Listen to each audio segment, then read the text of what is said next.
flag. Hello, and thank you for joining the December Economic Development Industrial Portion of Boston Board meeting. At this time, the Boston Planning and Development Agency is continuing to host public meetings in a virtual setting for the health, safety, and accessibility of Boston residents. For more information and updates, visit bostonplans.org. The Open Public Meeting Law requires that I notify the public that this meeting is being recorded. Please be aware that an audio and visual recording of this meeting is being made and broadcast by Boston City TV, which is a part of the City of Boston Office of Cable Communications at Xfinity Channel 24, RCN Channel 13, and Verizon Fios Channel 962. It is also being live streamed at boston.gov/cable. To begin, I will now take a roll call of our board members. Mr. Monahan. Present. Dr. Landsmark. Present. Mr. Miller. Present. And I, Priscilla Rojas, am present. Okay, so let's get going to the EDIC agenda. First item on the agenda, request authorization for approval of the minutes of the November 17th, 2022 meeting. A motion is in order. So moved. Second. Roll call for a vote. Mr. Monahan. Aye. Dr. Landsmark. Aye.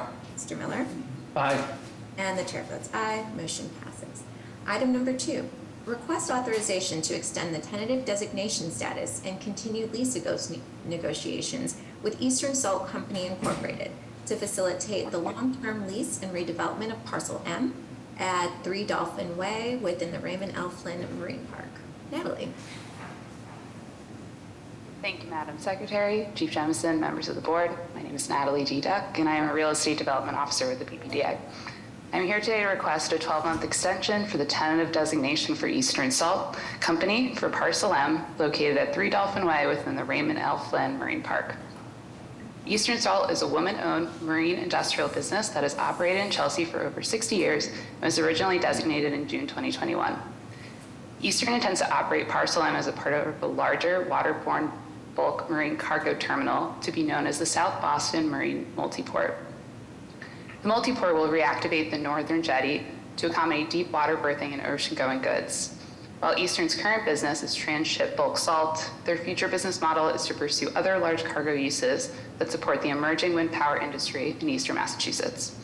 Since the last extension, Eastern has made significant progress towards final designation. Eastern has been undergoing the permitting process associated with the Massachusetts Environmental Policy Act. Furthermore, Eastern's 25% design submission plans have been recently reviewed by the BPDA's Real Estate Department. Within this tentative designation extension period, Eastern will continue the design development phase before drafting construction documents, which will undergo BPDA Article 80 and Massport review by the end of 2023. Eastern anticipates all permits to be filed by mid-2023 as well. Eastern will also be researching public funding options and conducting outreach to prospective bulk cargo and project cargo users during the upcoming tentative designation period. The Marine Park Master Plan update highlights the need for a general purpose marine terminal to foster Boston's ability to serve as a full service port. Eastern's envisioned South Boston Marine Multiport Terminal could handle the wide range of cargo, with Parcel M advantageously being located at one of the few deep water areas within the marine park.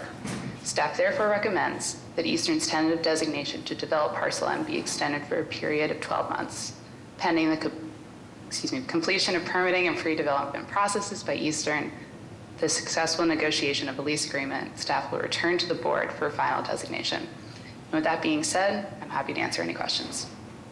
Okay, thank you. Do we have any questions or comments from the board? Madam Chair, I have one question. Natalie, I heard you say something about wind. Are they in discussions with anybody regarding laydown areas or? I believe that is a part of the process. I'm not sure of individual entity that's being discussed with, but I can get you that information. Okay, thank you.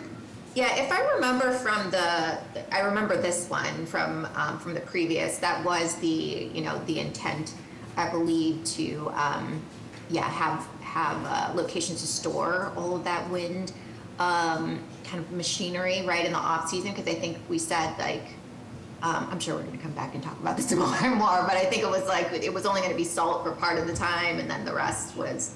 So yeah, very interested in this one. to see how that's going.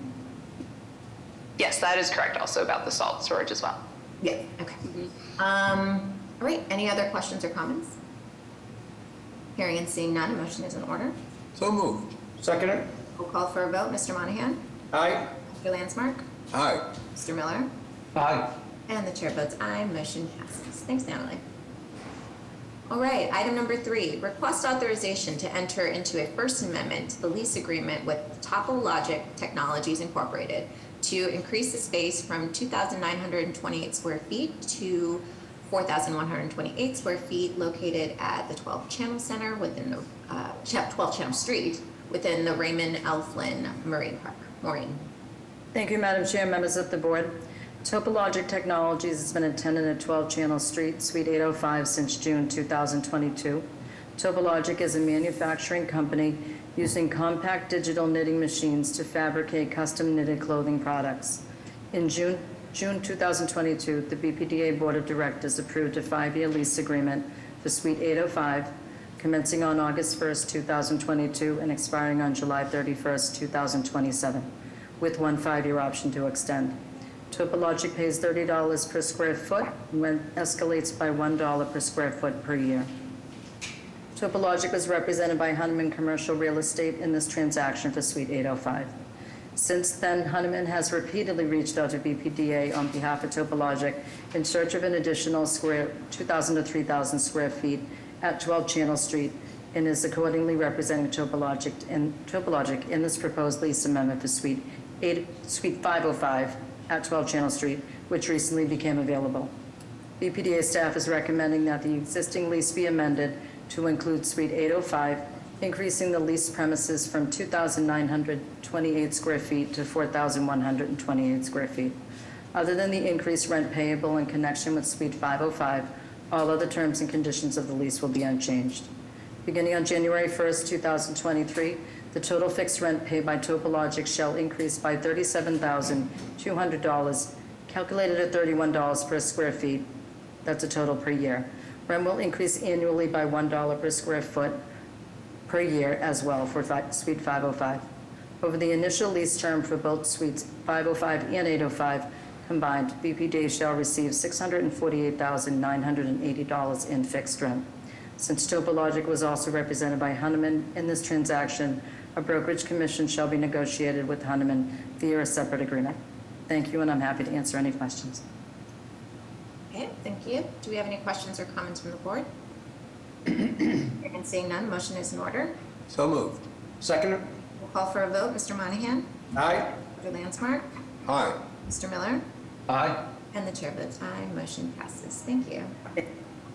All right, item number 4, request authorization to expend $20,000 from Mass Clean Energy and Resilience Program to conduct an energy audit at the 201 River Street building in Mattapan, and to enter into a grant agreement with a future grantee.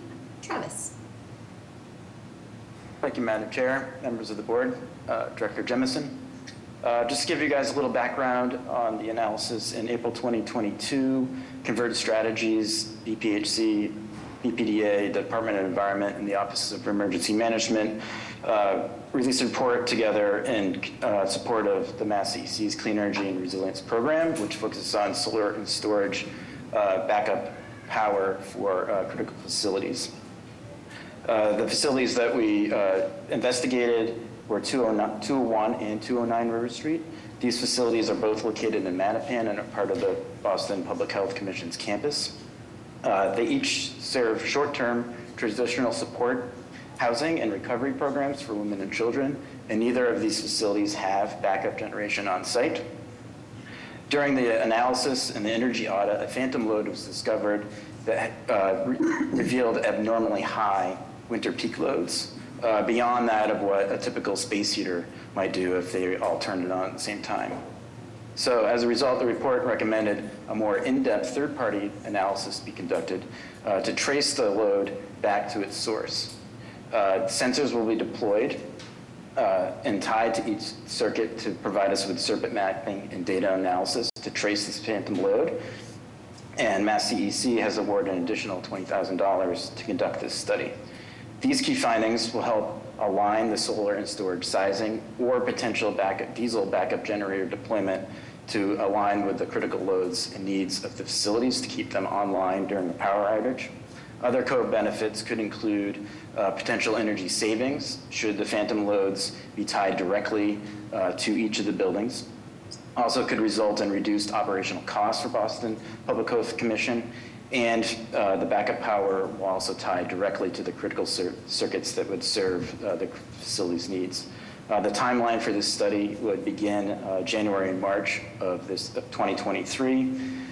Should the load not be able to be traced back through the circuit mapping, an additional site survey will be conducted in the spring to look at non-utility sources that might be on the site, if anything is tied into the electrical vault on the campus.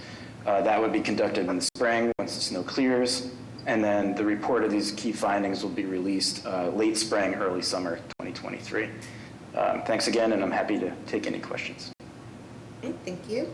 Questions or comments from the board?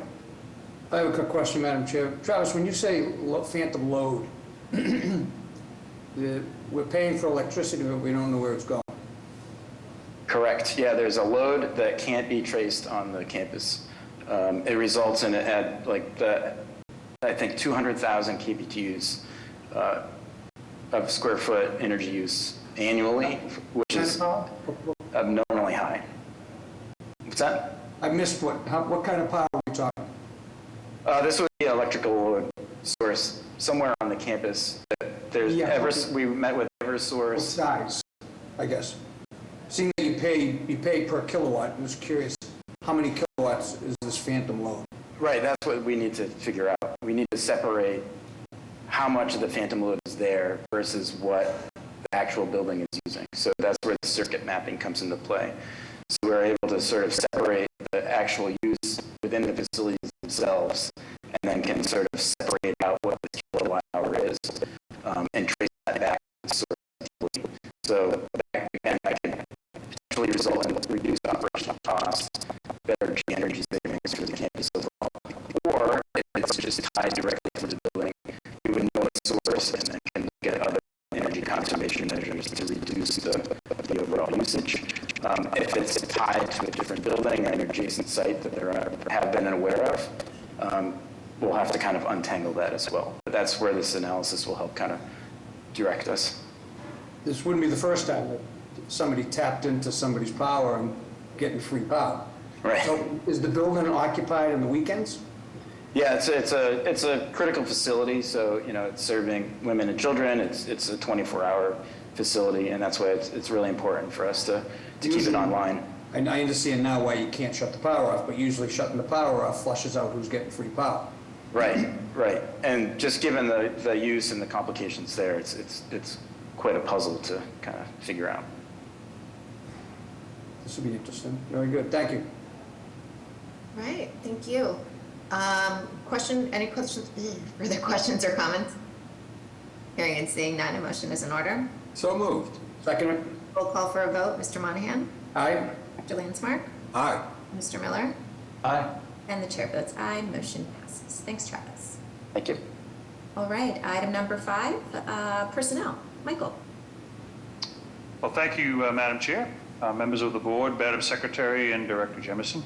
We have a number of items for your consideration on the EDIC agenda with the exact details included in the board memos. We have 4 appointments. In the Director's Office, Matthew Samuels, Data Operations Analyst. In the Housing Compliance Department, Kelly Schmidt, Income Restricted Rental Administrator, and Margaret Cherry, Housing Policy Manager. In the Diversity, Equity, and Inclusion Department, Christiana Lachiusa, Deputy Director of Community Engagement. We have 10 contracts in the Office of Workforce Development, Lynn Dan, David Chen, Irina Colon, Joanne Evans, and Joanne Krishner. In the IT Department, Paul Coate and Emily Regia. In the Finance Department, Mario Morris. In the Planning Department, Catherine Neal. In the Office of General Counsel, Hugo Solis. We also have 3 co-ops and interns. In the research department, Mia Padberg. In the development review department, Tyler Wood. And in the Office of Workforce Development, Emmeline Riendu. We have 3 status changes in the Urban Design Department. Mira Dian from Assistant Deputy Director of Urban Design to Deputy Director of Design. In the Office of General Counsel, Lisa Harrington from Counsel to Interim General Counsel, and Mallory Shea from Senior Land Use Counsel to Interim Deputy General Counsel. We also have 3 out-of-state travel requests, and we have 1 departure. In the Planning Department, Karen Chavez, Planner 1. Thank you very much, and I'll answer any questions if anyone has any. Okay, thank you. Any questions or comments from the board? Hearing and seeing none, motion is in order. So moved. Second? Call for a vote, Mr. Monahan? Aye. Dr. Landsmark? Aye. Mr. Miller? Aye. And the chair votes aye, motion passes. Okay, and that was the last item on our EDIC agenda. I need a motion to adjourn this meeting. So moved. Second? Roll call for a vote, Mr. Monahan? Aye. Dr. Landsmark? Aye. Mr. Miller? Aye. And the chair votes aye, motion passes, meeting adjourned. Let's move over to the BPDA meeting. So thank you for joining the December Boston Redevelopment Authority Board meeting. At this time, the Boston Planning and Development Agency is continuing to host public meetings in a virtual setting for the health, safety, and accessibility of Boston residents. For more information and updates, please visit bostonplans.org. The Open Public Meeting Law requires that I notify the public that this meeting is being recorded. Please be aware that an audio and visual recording of this meeting is being made and broadcast by Boston City TV, which is a part of the City of Boston Office of Cable Communications, at Xfinity Channel 24, RCN Channel 13, and Verizon Fios Channel 962. It's also being live streamed at boston.gov/cable. I will now begin with the roll call of our members. Mr. Monahan. Present? Dr. Landsmark. Present. Mr. Miller. Present. And I, Priscilla Rojas, am present. Okay, let's move over to the first item on the agenda. Request authorization for the approval of the minutes of November 17th, 2022 meeting. Motion is in order. So moved. Second? Call for a vote, Mr. Monahan. Aye. Dr. Landsmark. Aye. Mr. Miller. Aye. And the chair votes aye, motion passes.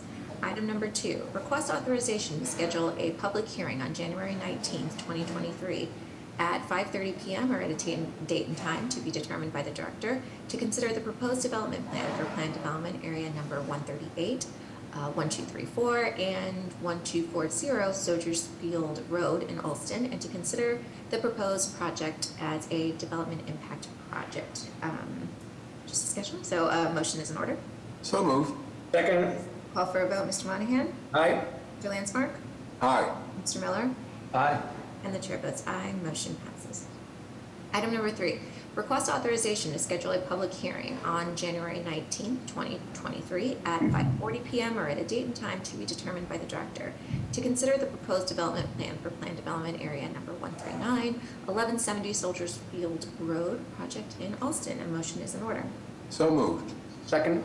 We'll call for a vote. Mr. Monahan? Aye. Mr. Landsmark? Aye. Mr. Miller? Aye. And the chair votes aye, motion passes.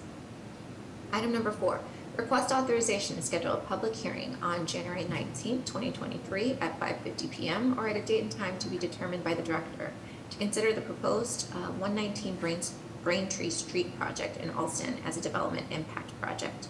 A motion is in order. So moved. Second? Call for a vote, Mr. Monahan? Aye. Mr. Landsmark? Aye. Mr. Miller? Aye. And the chair votes aye, motion passes. Item number 5, request authorization to schedule a public hearing on January 19th, 2023 at 6 p.m. or at a date and time to be determined by the director to consider the amended and restated plan development area number 53, 7 Channel Center, and to consider the 7 Channel Center notice of project change as a development impact project. A motion is in order. So moved. Second? We'll call for a vote. Mr. Monahan? Aye. Dr. Landsmark? Aye. Mr. Miller? Aye. And the chair votes aye, motion passes. Item number 6, Board of Appeal. Brian? Good afternoon, Madam Chair. Members of the board, Secretary Paulimas and Director Jemison, I'm Brian Glasscock, Deputy Director for Regulatory Planning and Zoning.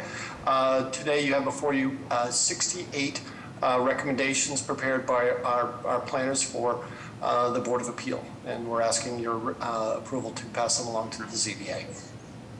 Thank you. Questions or comments from the board? Hearing and seeing none, a motion is in order. So moved. Second? We'll call for a vote. Mr. Monahan?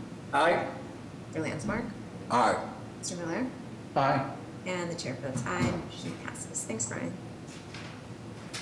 All right, item number 7, request authorization to petition the zoning commission to adopt the amendment to the Olmsted Green Smart Growth Overlay District zoning articles and map amendment, including the Smart Growth Overlay District for Olmsted Green in the Mattapan neighborhood.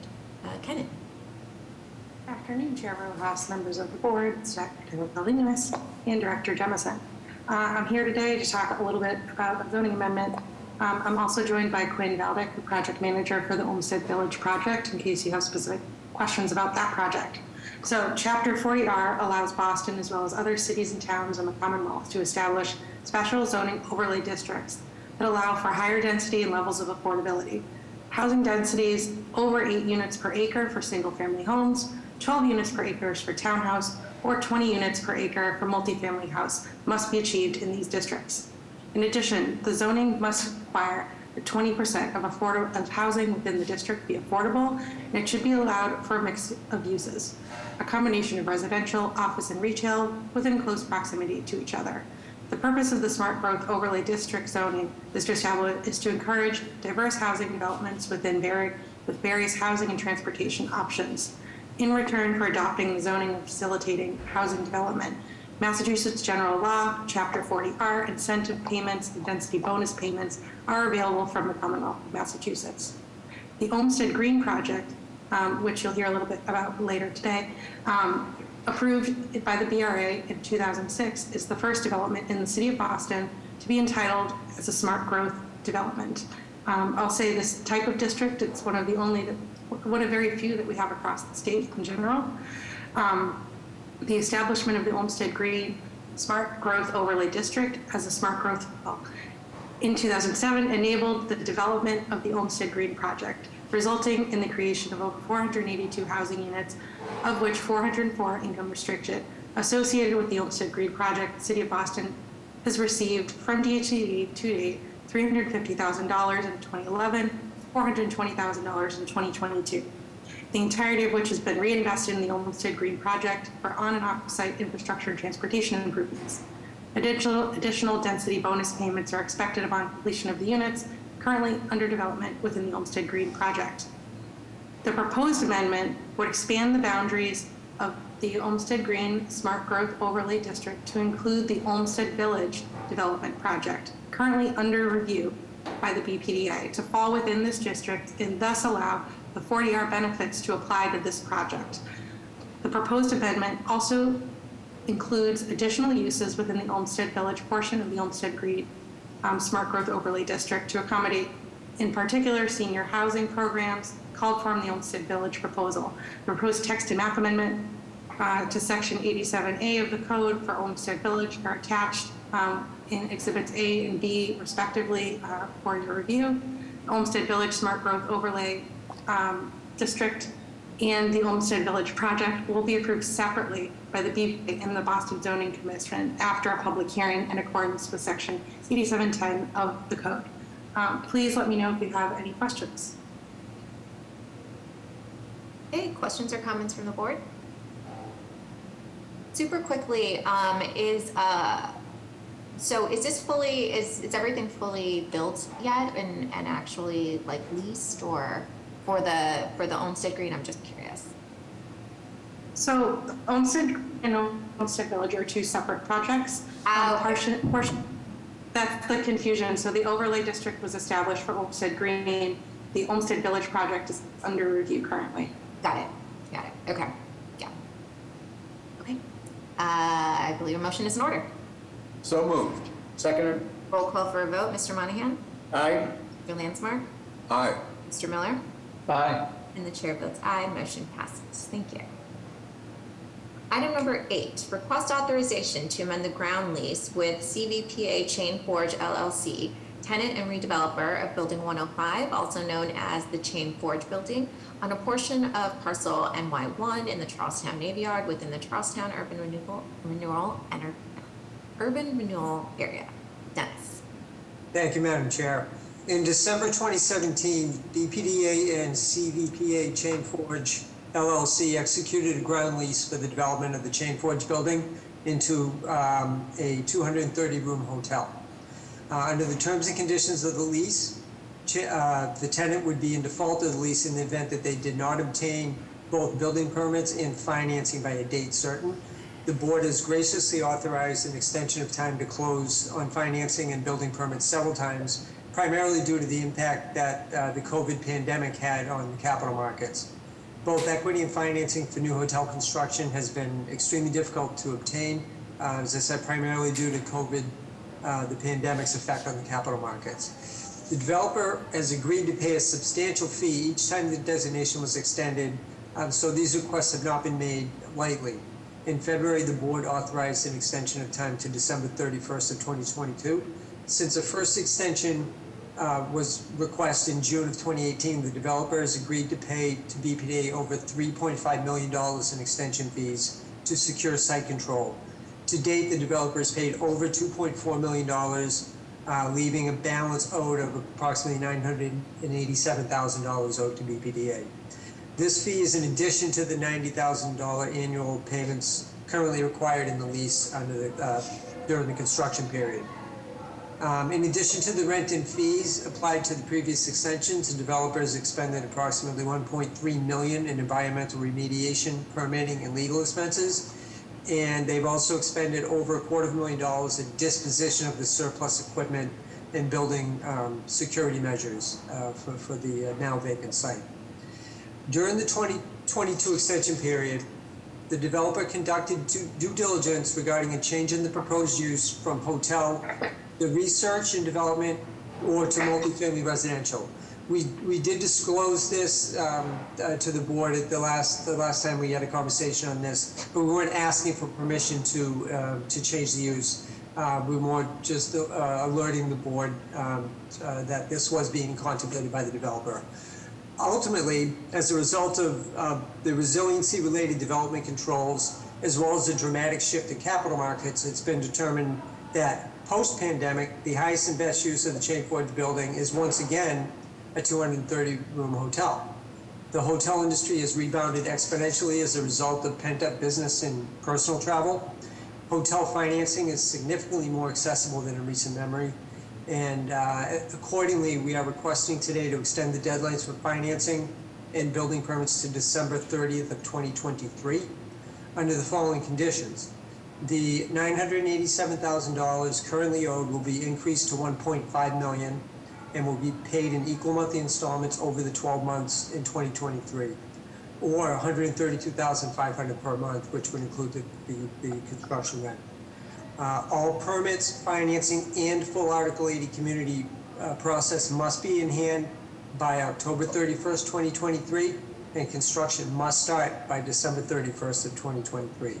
Failure to meet any of these three obtainable goals will result in a default and termination of the lease. I'm very bullish that the rent will be timely paid and these development milestones will in fact be met.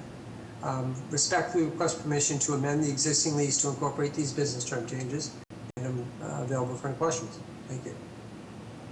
Thank you. Any questions or comments from the board? Dennis, I have one. We've seen other hotel projects during this, this environment go through with their financing. Is the team well structured financially, or what seems to be causing problem with this development group? I know, I do believe that they are ready to deliver in 2023. I can only speak in the past. It had to do. They were looking at opportunities of financing as well as the permanent and construction financing. So I can't speak specifically. It may be a factor of where it was in the development cycle when it all started. Sure. fairly early in the cycle when the capital markets got skittish and everything kind of dried up. Some of the projects you're referencing may have been further in the development cycle when COVID hit. That's my presumption, but I can get back to you on that. That's fine. Thank you, Dennis.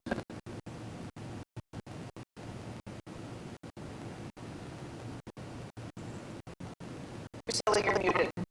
Yeah. Okay, so any other questions from the board? Hearing and seeing none, motion is in order. So moved. Second. Roll call vote, Mr. Monahan? Aye. Dr. Lansmore? Aye.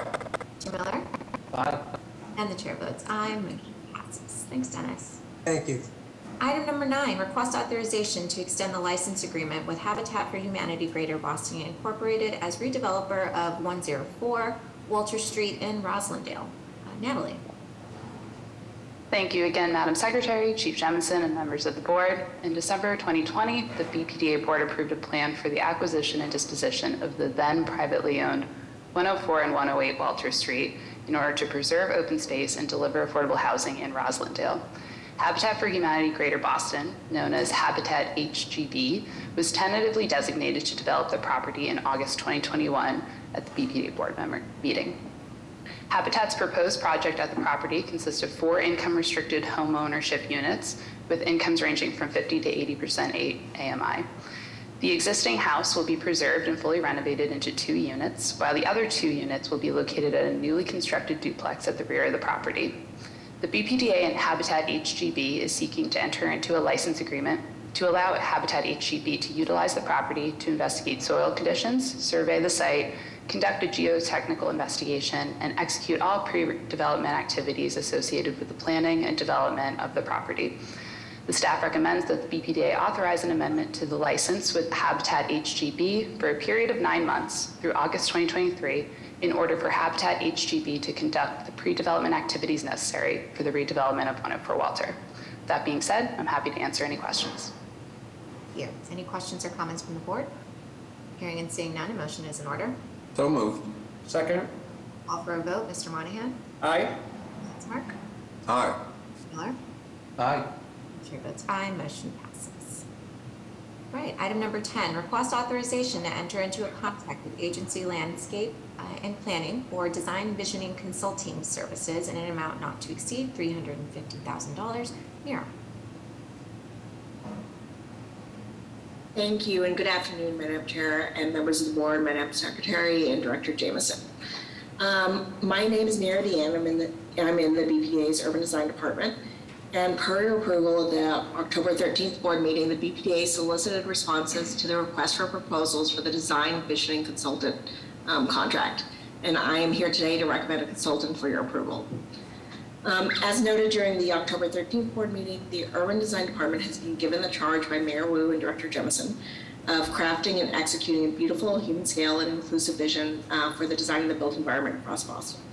The vision should champion the transformative power of heterogeneous, sustainable, walkable space for everyone. And the RFP is to contract with a design consultant to craft this design vision in concert with the community and BPDA and city staff, and to develop recommendations to achieve this vision. The request for proposals was approved for release by the BPDA board and directors, BPDA board of directors at the October 13th board meeting, and we subsequently issued the RFP on October 24th. We received 6 proposals in alphabetical order. Respondents included Agency Landscape and Planning, Boverman Design, Gale, Grayscale Collaborative LLC with Urban American City LLC, Mass Design Group, and Util Inc. All proposals were responsive and responsible, met the quality requirements, and satisfied the minimum threshold criteria. A selection committee composed of BPDA Urban Design and Planning staff reviewed these proposals and conducted interviews with each respondent between November 29th and December 2nd. And the selection committee unanimously recommends the Agency Landscape and Planning team. The team is composed of Agency Landscape and Planning as the lead consultant, with Dream Collaborative, Isidore Studio, Consult Layla, and OJ Slaughter. All consultants are women-owned or minority-owned businesses. Agency, the lead consultant, brings a broad range of experience from leading community engagement, the Franklin Park Master Plan to planning in cities across the country to public space design and implementation. Their technical understanding of the scope of services stood out. Its focus on ensuring that future generations of Bostonians live in places that are distinctive, identifiable, and feel like home. And we recommend them for this contract. This concludes my presentation, and I'm happy to answer any questions that you might have. Thank you. Okay, thanks, Mara. Any questions or comments from the board?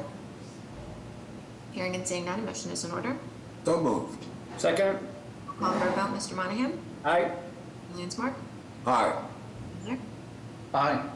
The chair votes aye, motion passes. Thanks, Mara.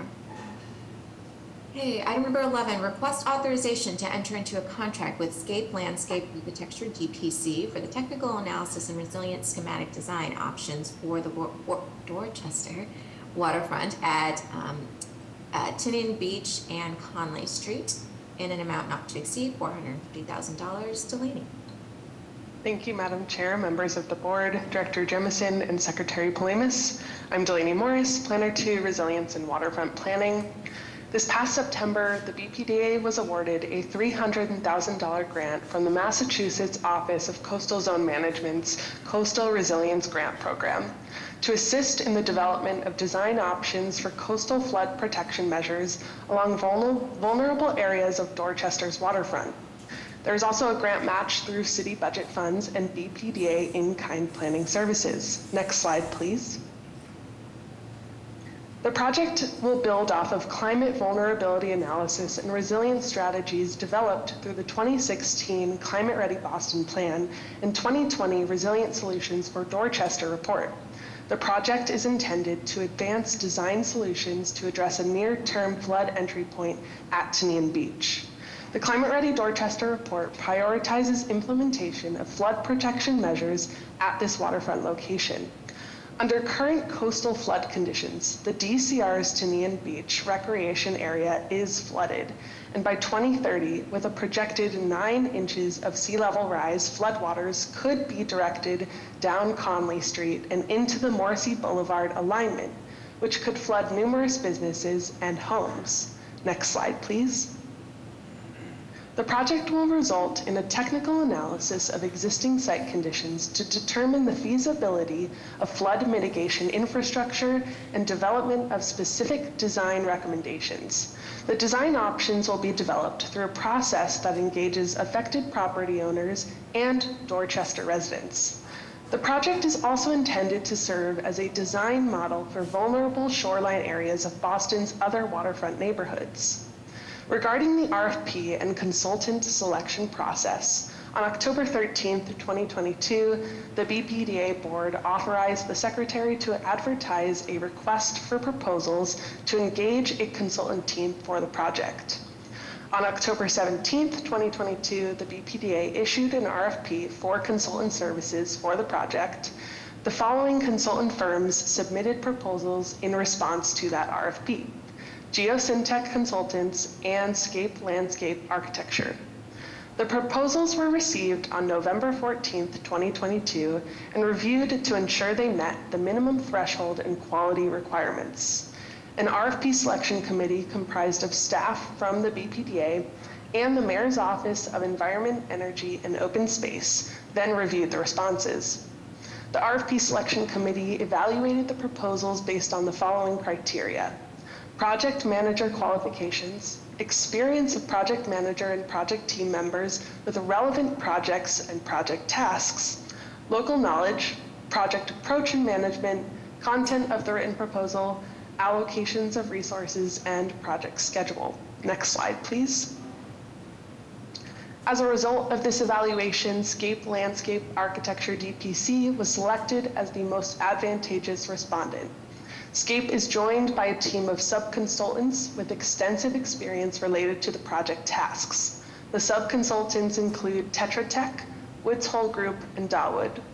In the selection of Scape, committee members noted that the respondents' team's prior design and engineering work related to climate resilience and coastal projects, experience with Boston climate change initiatives and planning, strong public engagement experience, detailed approach for completion of project tasks, and overall depth of the consultant's team's experience. SCAPE is also currently seeking recertification as a WBE in Massachusetts, and their subconsultant Dawood is a certified MBE.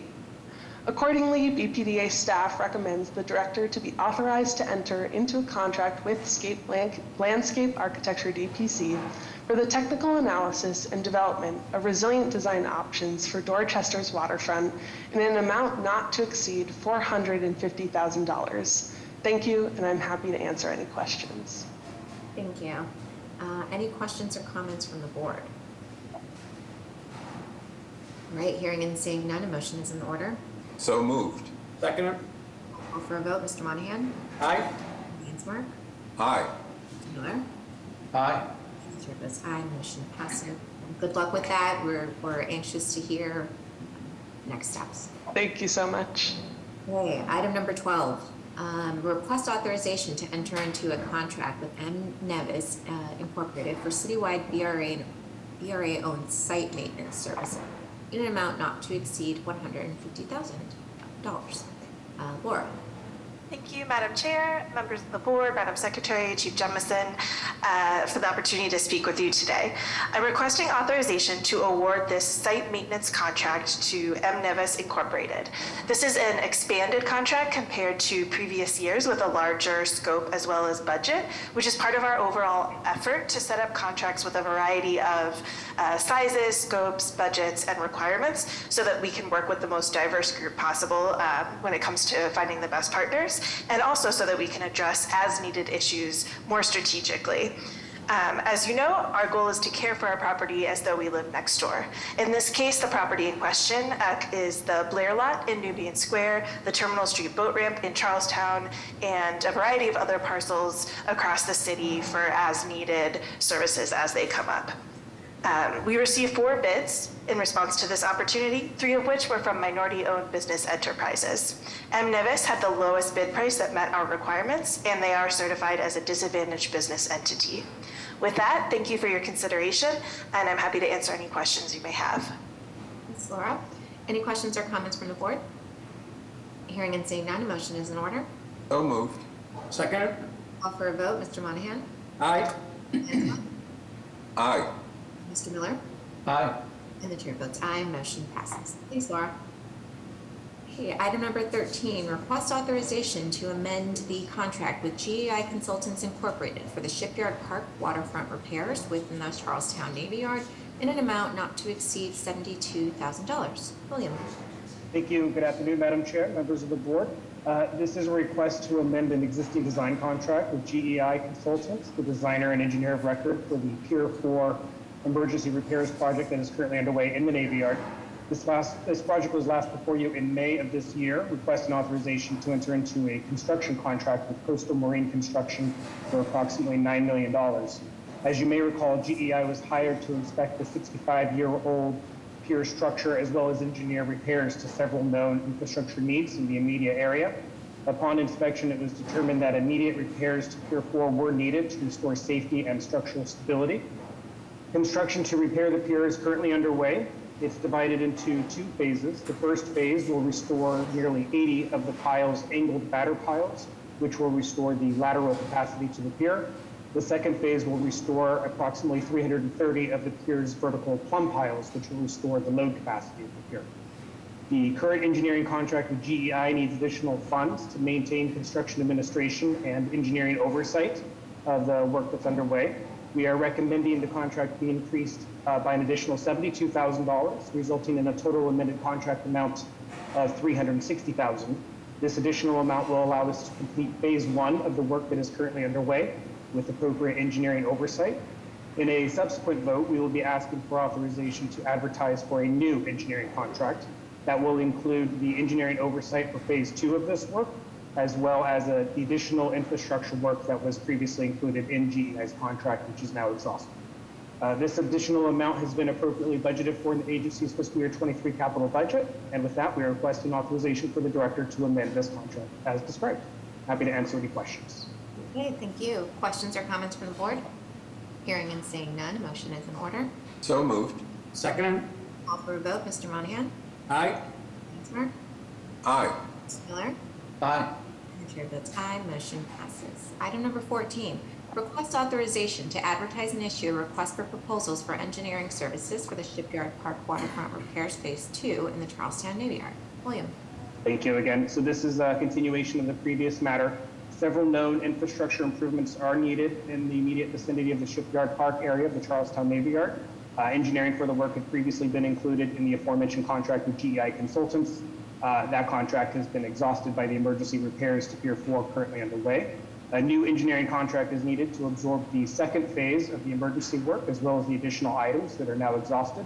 Those items include the timber boardwalk that wraps Dry Dock 2 and is in front of the Pier 4 and Pier 5 area, as well as improvements to the seawall bulkhead in this area. The resulting contract is currently budgeted at $450,000. Plans and specifications would be prepared in accordance with Chapter 3039M of the Massachusetts General Laws, and it would include all of the permitting, bidding assistance, and resident engineering services needed to execute on this work.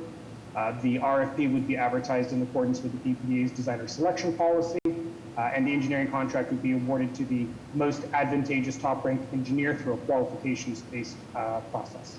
With that, we're asking authorization for the Secretary to advertise and issue this request for proposals for engineering services for this project. Happy to answer any questions. Thank you. Any questions or comments from the board? Hearing and seeing none, a motion is in order. So moved. Second. We'll call for a vote. Mr. Monahan? Aye. Lainsmark? Aye. Mr. Miller? Aye. And the chair votes aye, motion passes. Thank you very much. Thank you. Item number 15, request authorization to extend the tentative designation status of Drexel Village LLC, a redeveloper of the Crescent parcel in the Nubian Square area of Roxbury. Jonathan. Thank you, Madam Chair, Director Jemison, Madam Secretary, and members of the board. I'm here today to request a 6-month extension to the tentative designation for Drexel Village LLC for the development and long-term lease of Crescent parcel in the Nubian Square area of the Roxbury neighborhood. As you may recall, the board approved Drexel Village LLC for tentative designation on November 11, 2021, and extended that designation on June 16, 2022. Drexel Village is proposing a 313,000 square foot development with 206 rental units and 11 home ownership units with 31,000 square feet of community space for the social service agencies currently located on the Crescent parcel and the parish space for the St. Catherine Drexel Church. The proposed development, which will also include improvements to the abutting parcel owned by the Roman Catholic Archdiocese of Boston. The project's total development cost is $106,295,811. Since beginning the tentative designation, the development team has made significant progress in their tentative designation.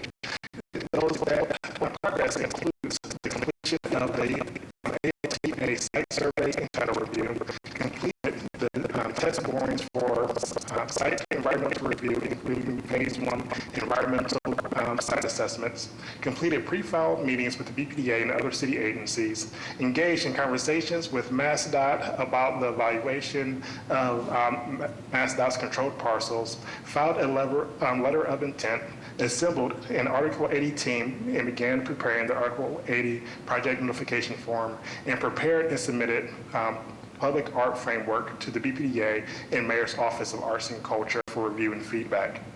During the requested 6-month extension, the development team plans to conduct a geotechnical review, wind modeling, and air quality monitoring, obtain guidance and possible approval from the Federal Highway Administration on the rules governing a lease of the MassDOT property, provide evidence of necessary financing and equity, obtain approval of the development schedule, including submission of the development plans, successful completion of the BPDA's design review, and completion of the Article 80 and Article 37 process, and lastly, negotiate terms and conditions of the ground lease. With that, the BPDA team the BPDA team recommends that the board approve an extension to that tentative designation. With that being said, I'm happy to answer any questions. Great, thank you. Any questions or comments from the board? Hearing and seeing none, motion is in order. So moved. Second. Call for a vote. Mr. Monahan? Aye. Lainsmark? Aye. Miller?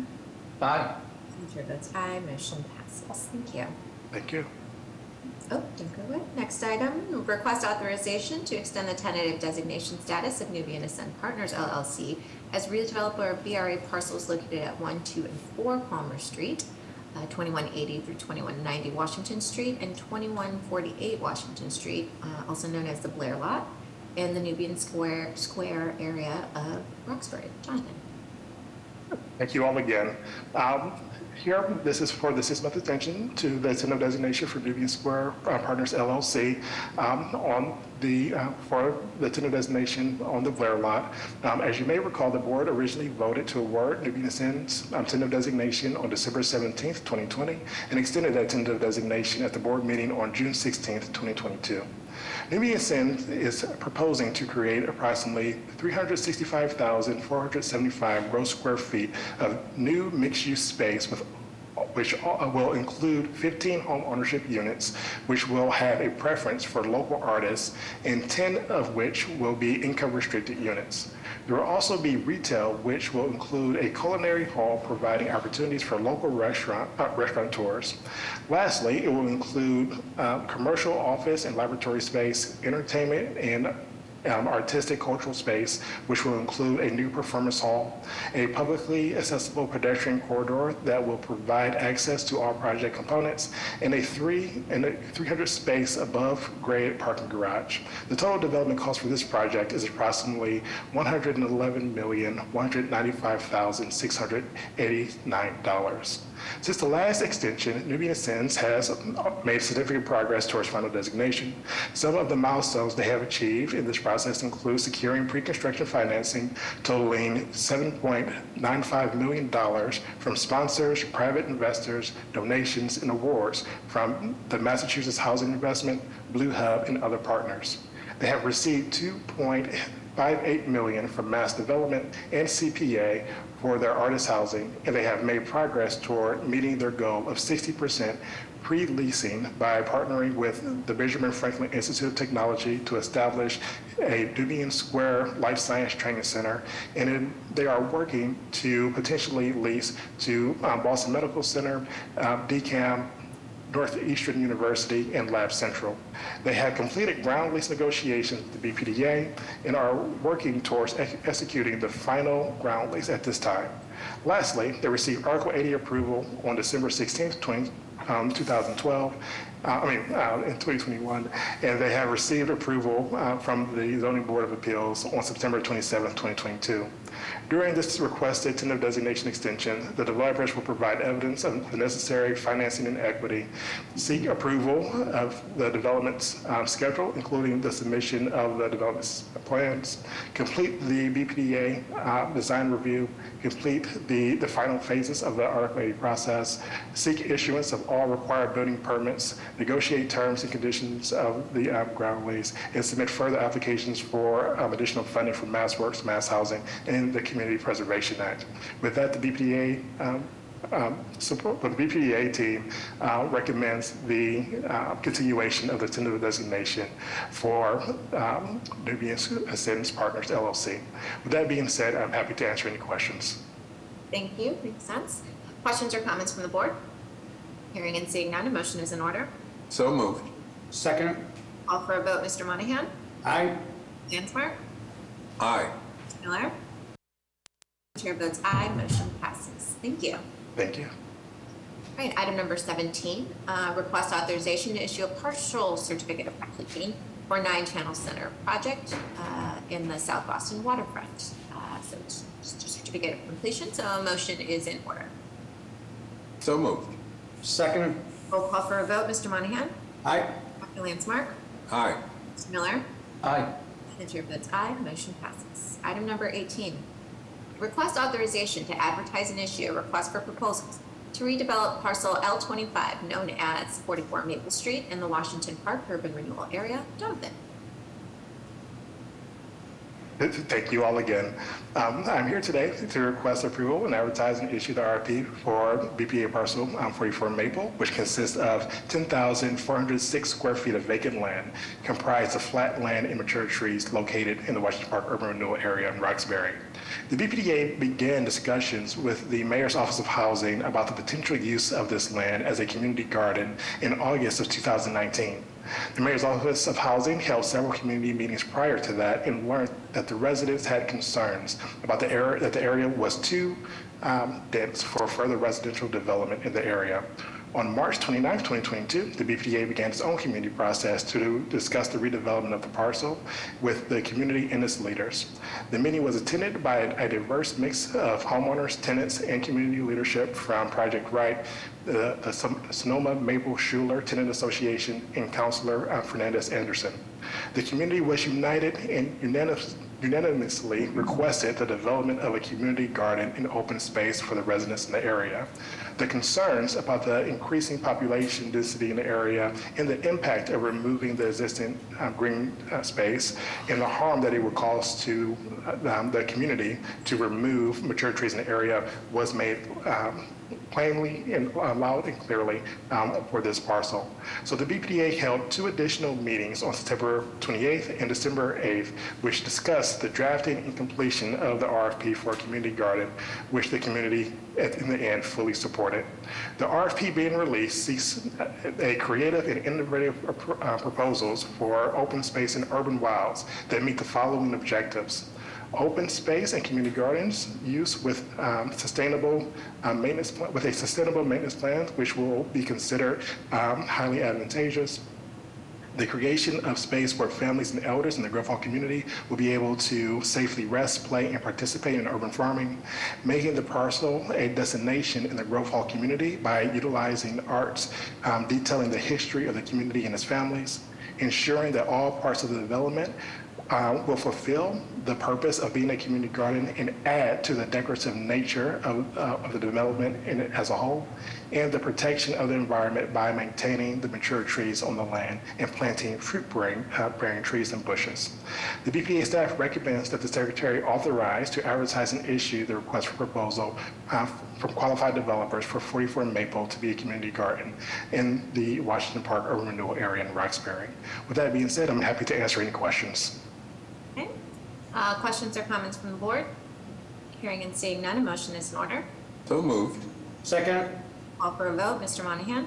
Aye. Lansmark? Aye. Mr. Miller? Aye. And the chair votes aye. Motion passes. Okay. Item number 19, request authorization to advertise and issue a request for proposals to redevelop parcel S10 located at 1 Fenner Street in the Washington Park urban renewal area. Jonathan? Thank you all again. I'm here to request to approval to advertise the RFP for 1 Fenner Street in the Washington Park urban renewal area in the Roxbury neighborhood. This parcel is 7,963 square feet of vacant land that is comprised of a steep hill and pudding stone outcroppings. This RFP was developed through an increased community involvement in our typical disposition process for this infill parcel in Roxbury. The BPDA designated 4 parcels as the Hickinson parcels in the Garrison Trotter community and began a community process on April 4th by holding a community meeting with neighborhood leaders, which included the Garrison Trotter Neighborhood Association, Project Right, and Councilor Fernandez Anderson to discuss the redevelopment of the property. After providing them with the guidelines and informing them of the guidelines of the Urban Renewal Plan and Zoning Code, we requested that the community leaders make suggestions on what they would support being developed on the 4 parcels. They had 2 months to provide us with their recommendations. On June 14th, the community leadership suggested leaving Part S10 as is and basically giving that ownership to a local land trust to keep the parcel maintained and as an urban wild. A second community meeting was held on July 25th, 2022, which was open to everyone in the community. The BPDA presented the same information that was given to the community leaders and included the community leaders' suggestions in the proposal, in that presentation. This was done to ensure that the community leadership saw that they had a seat at the table in the disposition process for the Hickinson parcels. The community supported the community leadership's suggestions and added a further request that the land be kept kept private, that there be fencing placed to keep individuals from hurting themselves on the steep hill, and that we need to ensure that there is protection to the natural space for wildlife. 3 additional community meetings were held on September 14th, November 14th, and December 8th, which discussed the draft RFP for the development of the land, which proposed issuing an RFP for urban wilds in modification to the urban renewal plan. The RFP being released seeks a creative and innovative proposals for the open space and urban wilds that is meant to invest substantially into the improvements of the property, thereby providing greater benefits to the surrounding community, demonstrates improvements that are permanent in nature and intended to provide long-term public benefits, that promote the health and safety of the surrounding community by placing a decorative fencing to prevent individuals from climbing the steep hill face, and making sure that there is maintenance being done to the urban wilds in the future. The BPDA staff recommends that the Secretary be authorized to advertise and issue the request for a proposal from qualified developers for 1 Fenner Street in the Washington Park Urban Renewal Area in Roxbury. With that being said, I'm happy to answer any questions. Good overview. Questions or comments from the board? Hearing and seeing none, a motion is in order. So moved. Second. Call for a vote. Mr. Monahan? Aye. Lansmark? Aye. Miller? Aye. And the chair votes aye. Motion passes. Last one, Jonathan, for the year, request authorization to advertise and issue request for proposals to redevelop a portion of parcel S12 located at 20 Townsend Street in the Washington Park Urban Renewal Area. John. Thank you all again. This is, again, the request for approval to advertise and issue an RFP for parcel 20 Townsend, which consists of approximately 11,985 square feet of vacant land, comprised of a 1.5 story put in stone cliff, which is located in the Washington Park Urban Renewal Area in Roxbury. This RFP was also developed through the increasing community involvement in the disposition process for the infill parcels in the Roxbury community. It is one of the Higginson parcels that went through the April 4th community meeting with the neighborhood leaders as discussed for the previous property.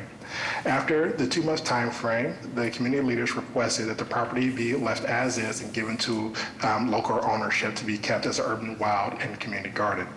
On July 25th, 2022, the community supported the neighborhood leadership's position and further requested the land be used as open space and urban wild development. 3 additional meetings were held on September 14th, November 14th, and December 8th, which discussed the draft RFP for the development of the land, which was to keep the land as a mixture of urban wild and a community garden. The RFP being released seeks, again, creative and innovative approaches for public open space and the community gardens that invest substantially in improvements to the property, thereby providing greater benefits to the surrounding community, demonstrates improvements that are permanent in nature and intended to provide long-term public benefit, that promote the health and safety of the surrounding community, protect the environment by maintaining the mature trees on the land and keeping the parcel as natural as possible, and calls for the profuse planting of natural plant species in a picturesque style. The BPDA staff recommends that the Secretary be authorized to advertise and issue the request for proposal from qualified developers for 20 Townsend in the Washington Park Urban Renewal Area in Roxbury. With that being said, I am happy to answer any questions. Okay, questions or comments from the board? Hearing and seeing none, a motion is in order. So moved. Second. Call for a vote. Mr. Monahan? Aye. Dr. Lansmark? Aye. Miller? Aye. And the chair votes aye. Motion passes. Thank you. Thank you. Get those RFPs out there. It's exciting. Item number 21, request authorization to enter into a land disposition agreement for the conveyance of approximately 5,300 square feet of land adjacent to Building 107 within the Charlestown Navy Yard to the United States Department of Interior, acting through the National Park Service, and to take all related actions. Dennis.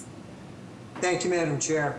The United States Department of the Interior, by and through the National Park Service, still owns significant portions of the Charlestown Navy Yard, about 25% if memory serves, which includes Building 107, which consists of approximately 61,000 square feet.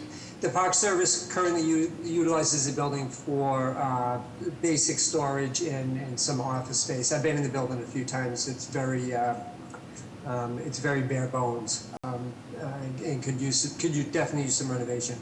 The Park Service has recently been funded to completely renovate the building, to consolidate, not only to upgrade that building, but to consolidate some of the scattered National Park Service sites currently in other properties.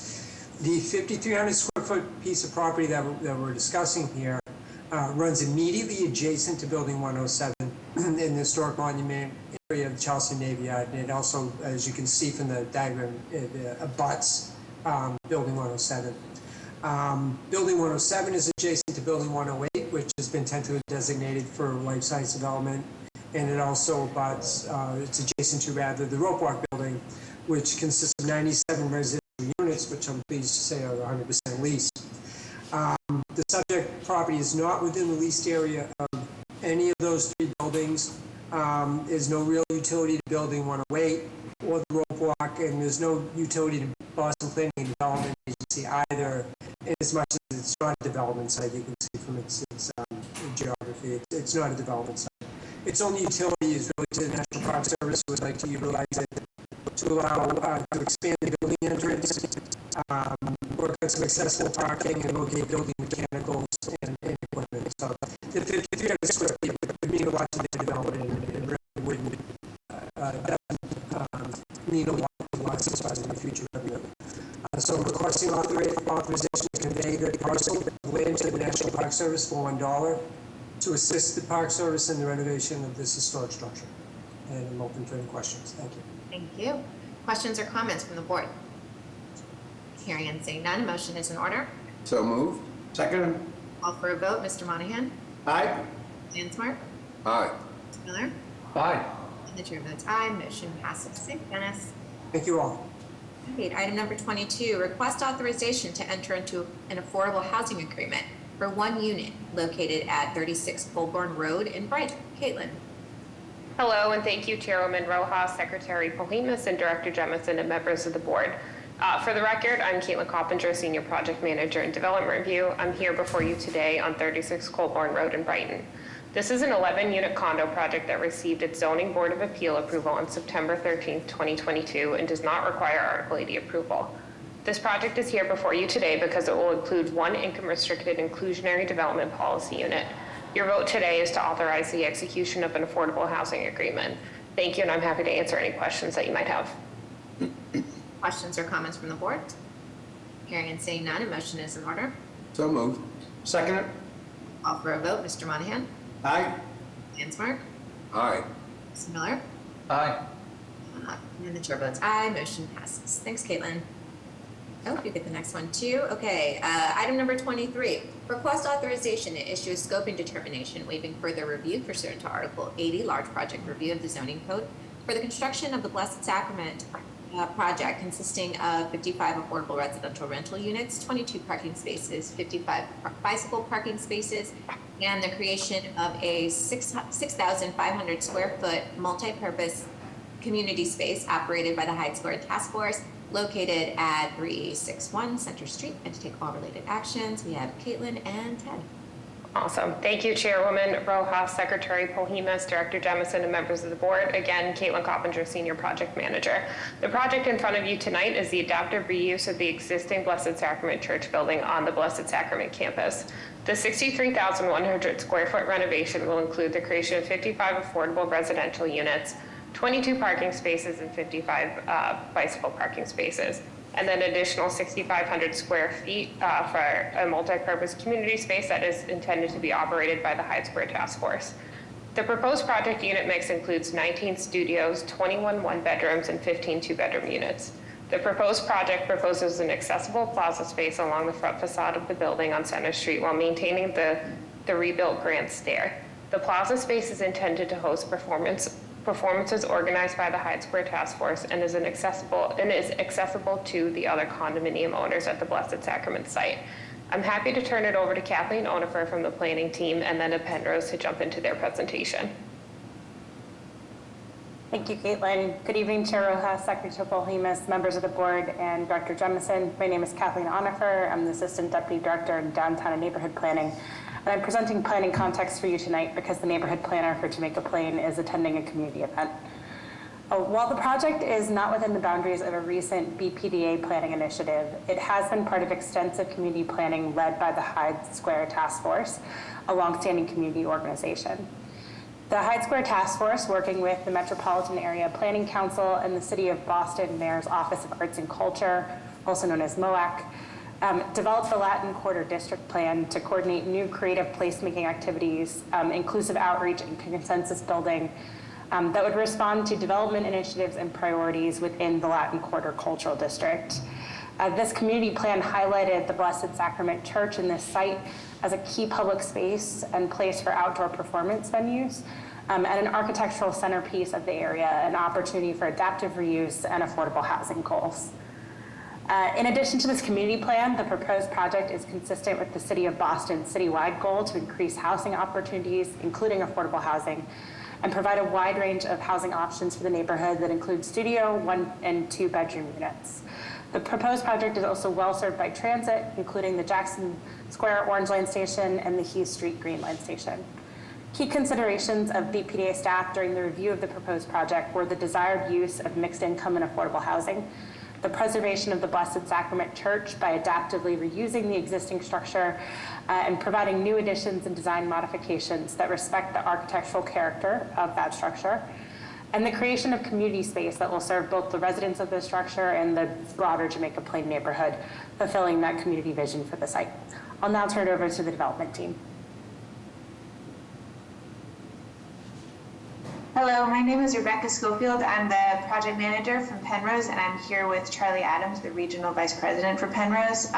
We wanted to talk through some of the project details, and thanks to Caitlin, Kathleen for that intro and description, and to everyone for having us. Just quickly, the site map is showing the location of the Blessed Sacrament Church and all the surrounding resources that our future residents and the community will have access to. So as Kathleen described, it's a really ideal location for this type of development. Next slide. And this is our current site plan. So just to zoom in, we're showing some EV parking spaces, pretty reduced parking here. There's Blessed Sacrament parking for the church residences and for the church use when it is open to the community for events. There's also Hyde Square Task Force parking and additional parking for our neighbors. This shows a lot of improvements to the site that the whole neighborhood would have access to. So new paths and landscaping, additional bike racks, a blue bike station towards the street, and just overall developing the site for broader and more open and accessible use. Next slide. This is just some images. These are images of the existing building, which has been vacant for about 20 years now, and it's, got some fencing up. Just the exterior is in pretty dire straits, and we're looking forward to doing a lot of preservation. So our architect team is working with a preservation consultant with really talented contractors and masons and other folks that are learning a lot about the building, and looking forward to really bringing this back to life. Next slide. So as Caitlin described at the top, here's our program. We do have even more limited parking spaces per direction of the BTD, and really incorporating EVs, other equipment, green space into the lot. A lot of bike storage here, both for the residents and for community use, but also for visitors. And generally just preserving the historic structure. This is an image that we showed to the Boston Landmarks Commission, which shows an option for some exterior windows. We are working with them and our team to finalize our design for these details so that it can be effectively used as housing. Next slide. Here's our current unit and affordability mix. So we are working in close partnership with the Hyde Square Task Force, who selected Penrose as their development partner about a year ago. And this is roughly the agreement we came to. We've added some more affordable units and may continue to do so as our conversations evolve, depending on funding available. But as Caitlin mentioned, a mix of studios, 1s and 2s, tiers of deeply affordable units, with a slightly higher income tier. And this is, a little above the required accessibility. We really want to focus on universal design in this building, making sure that this existing building that has a lot of steps at various entry is really open to the community. Next slide. And I just want to quickly run through the way the design has evolved. So this was an initial idea for the rear of the building where we are doing 2 additions to enable us to have 55 units here, bring economies of scale, really have as many people as possible in this building. So this was an initial idea to maintain the roof profile. We're keeping that consistent with 2 additions on either side. And if we could click through just quickly over the next couple, just showing how it's evolved. And then the final slide is kind of where our design team has landed on the design for the rear of the building as we incorporate new construction materials and features, and also kind of draw on the historic nature of the building in this reconstruction of the rear of the building. The windows also have evolved in the design context and conversation with BPDA and BLC. So we are working towards expanding those details and making sure that we have the best option for the building that will also help it meet the City of Boston sustainability goals. Next. This is just the proposed ground floor plan just to give folks a sense of how this will be used. There will be an accessible community entrance through off Center Street, and then a residential entrance off the existing parking lot with residential space, management suite, few units, and kind of the core of the building there. So this community space is almost 7,000 square feet with additional storage and just really flexible space that can be used by our Hyde Square Task Force partners to host workshops, classes, events, things like that. Next slide. This is just a quick timeline of community outreach. As Penrose has been involved, this Hyde Square Task Force partner, as Kathleen mentioned, there was a whole lot of community process that happened prior to that. And we've had a lot of really productive conversations to date over the past year of working with this team. Next. And just mitigation measures as we approach a handful of issues related to the building design, the existing structure, making sure it can work really effectively as housing and mixed use. The historic building features, as I mentioned, we really want to preserve these and bring accessibility for both entrances and within the building for residents and the community. Transportation, it's really focused on bike and pedestrian access with a lot of reduction in car parking, especially because it's so transit oriented. And then with broader site design, really incorporating this new residential development into the Blessed Sacrament complex. Next. And then just to quickly detail some project benefits, these are the points that we're hitting that we already described. We can go on to the next. And that wraps our piece. So I can see if Charlie wants to plug in and say anything more about the project before we wrap it up. No, I think most of the information is there. We're obviously available for questions. I know this is something that's really important to the city to try to save this building, and we're excited to be able to work with the Hyde Square Task Force on trying to figure out how to make this work and provide this performance space, which is a really important benefit to the community. It's something that that they're dedicated to and is going to be a great benefit for the community. So, very good. Thank you, Rebecca. I'm stepping in for Priscilla while she deals with some technical difficulties. Any questions from the board? Seeing and hearing none, what's the pleasure of the board? So moved. Second? Motion made and seconded. All those in favor by roll call. Dr. Landsmark? Aye. Mr. Miller? Aye. And I, Mike Monahan, vote aye. Congratulations. thank you very much. Appreciate it. Next project, request authorization to issue a scoping determination waiving further review pursuant to Article 80B-5.3D, large project review of the zoning code for the construction of 44 income-restricted home ownership residential units and 66 income-restricted rental residential units, 7,700 square feet ground level for the new public library in Chinatown Branch, and 110 bicycle parking spaces located on parcel R-1, located at 49-63 Hudson Street, and to take all related actions. Caitlin? Good evening, members of the board, Secretary Polhemus and Director Jemison. Again, my name is Caitlin Coppinger, Senior Project Manager in Development Review. The proposed project before you tonight is the redevelopment of the BPDA-owned parcels at 49 to 63 Hudson Street and 48 to 58 Tyler Street in Chinatown, collectively known as Parcel R1. Parcel R1 is one of the largest municipally owned sites in Chinatown available for community-based uses, and the project before you tonight is based on several years of BPDA and community-led visioning workshops and planning studies.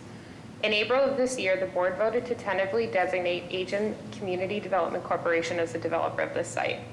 Asian CDC is proposing the creation of a 12-story building with 66 affordable rental units, 44 homeownership units, 0 vehicular parking spaces, and 110 bicycle parking spaces, and approximately 17,000 square feet of ground floor civic space that will be occupied by the Boston Public Library Chinatown branch. This project falls within the Coastal Flood Resiliency Overlay District and is meeting the design standards to ensure that this project is resilient for its residents for years to come. Additionally, this project has received a letter of support from Council President Flynn. I'm happy to turn it over to Andrew Nahimis for the planning context, and then over to Asian CDC to present their project. Thank you, Caitlin. Good evening, Chair Rojas, Secretary Polhemus, members of the board, and Director Jemison. My name is Andrew Namias, and I am a neighborhood planner covering downtown. The proposed project is located within the Planned Downtown study area. Planned Downtown was paused in March 2020 and just recently relaunched this November. But while on pause, Planning Division staff evaluated the project for its alignment with Planned Downtown's key goals and its vision to create a new framework for the preservation, enhancement, and growth of downtown and Chinatown. Next slide. The project makes significant contributions towards achieving several Planned Downtown's draft recommendations, and these include providing an enhanced public realm and street activation of Hudson Street, activating the ground floor with a community use in the Chinatown Library branch, and ensuring the ground floor is resilient to sea level rise as well, while also increasing affordable housing in the area, a key goal of the plan. I will now turn the presentation over to the Asian CDC team to present the project in more detail. Thank you. Thank you, Caitlin. Thank you, Andrew. Good evening, members of the BPDA board, as well as Chief Jameson. I am Angie Liu, the Executive Director of the Asian Community Development Corporation in Chinatown.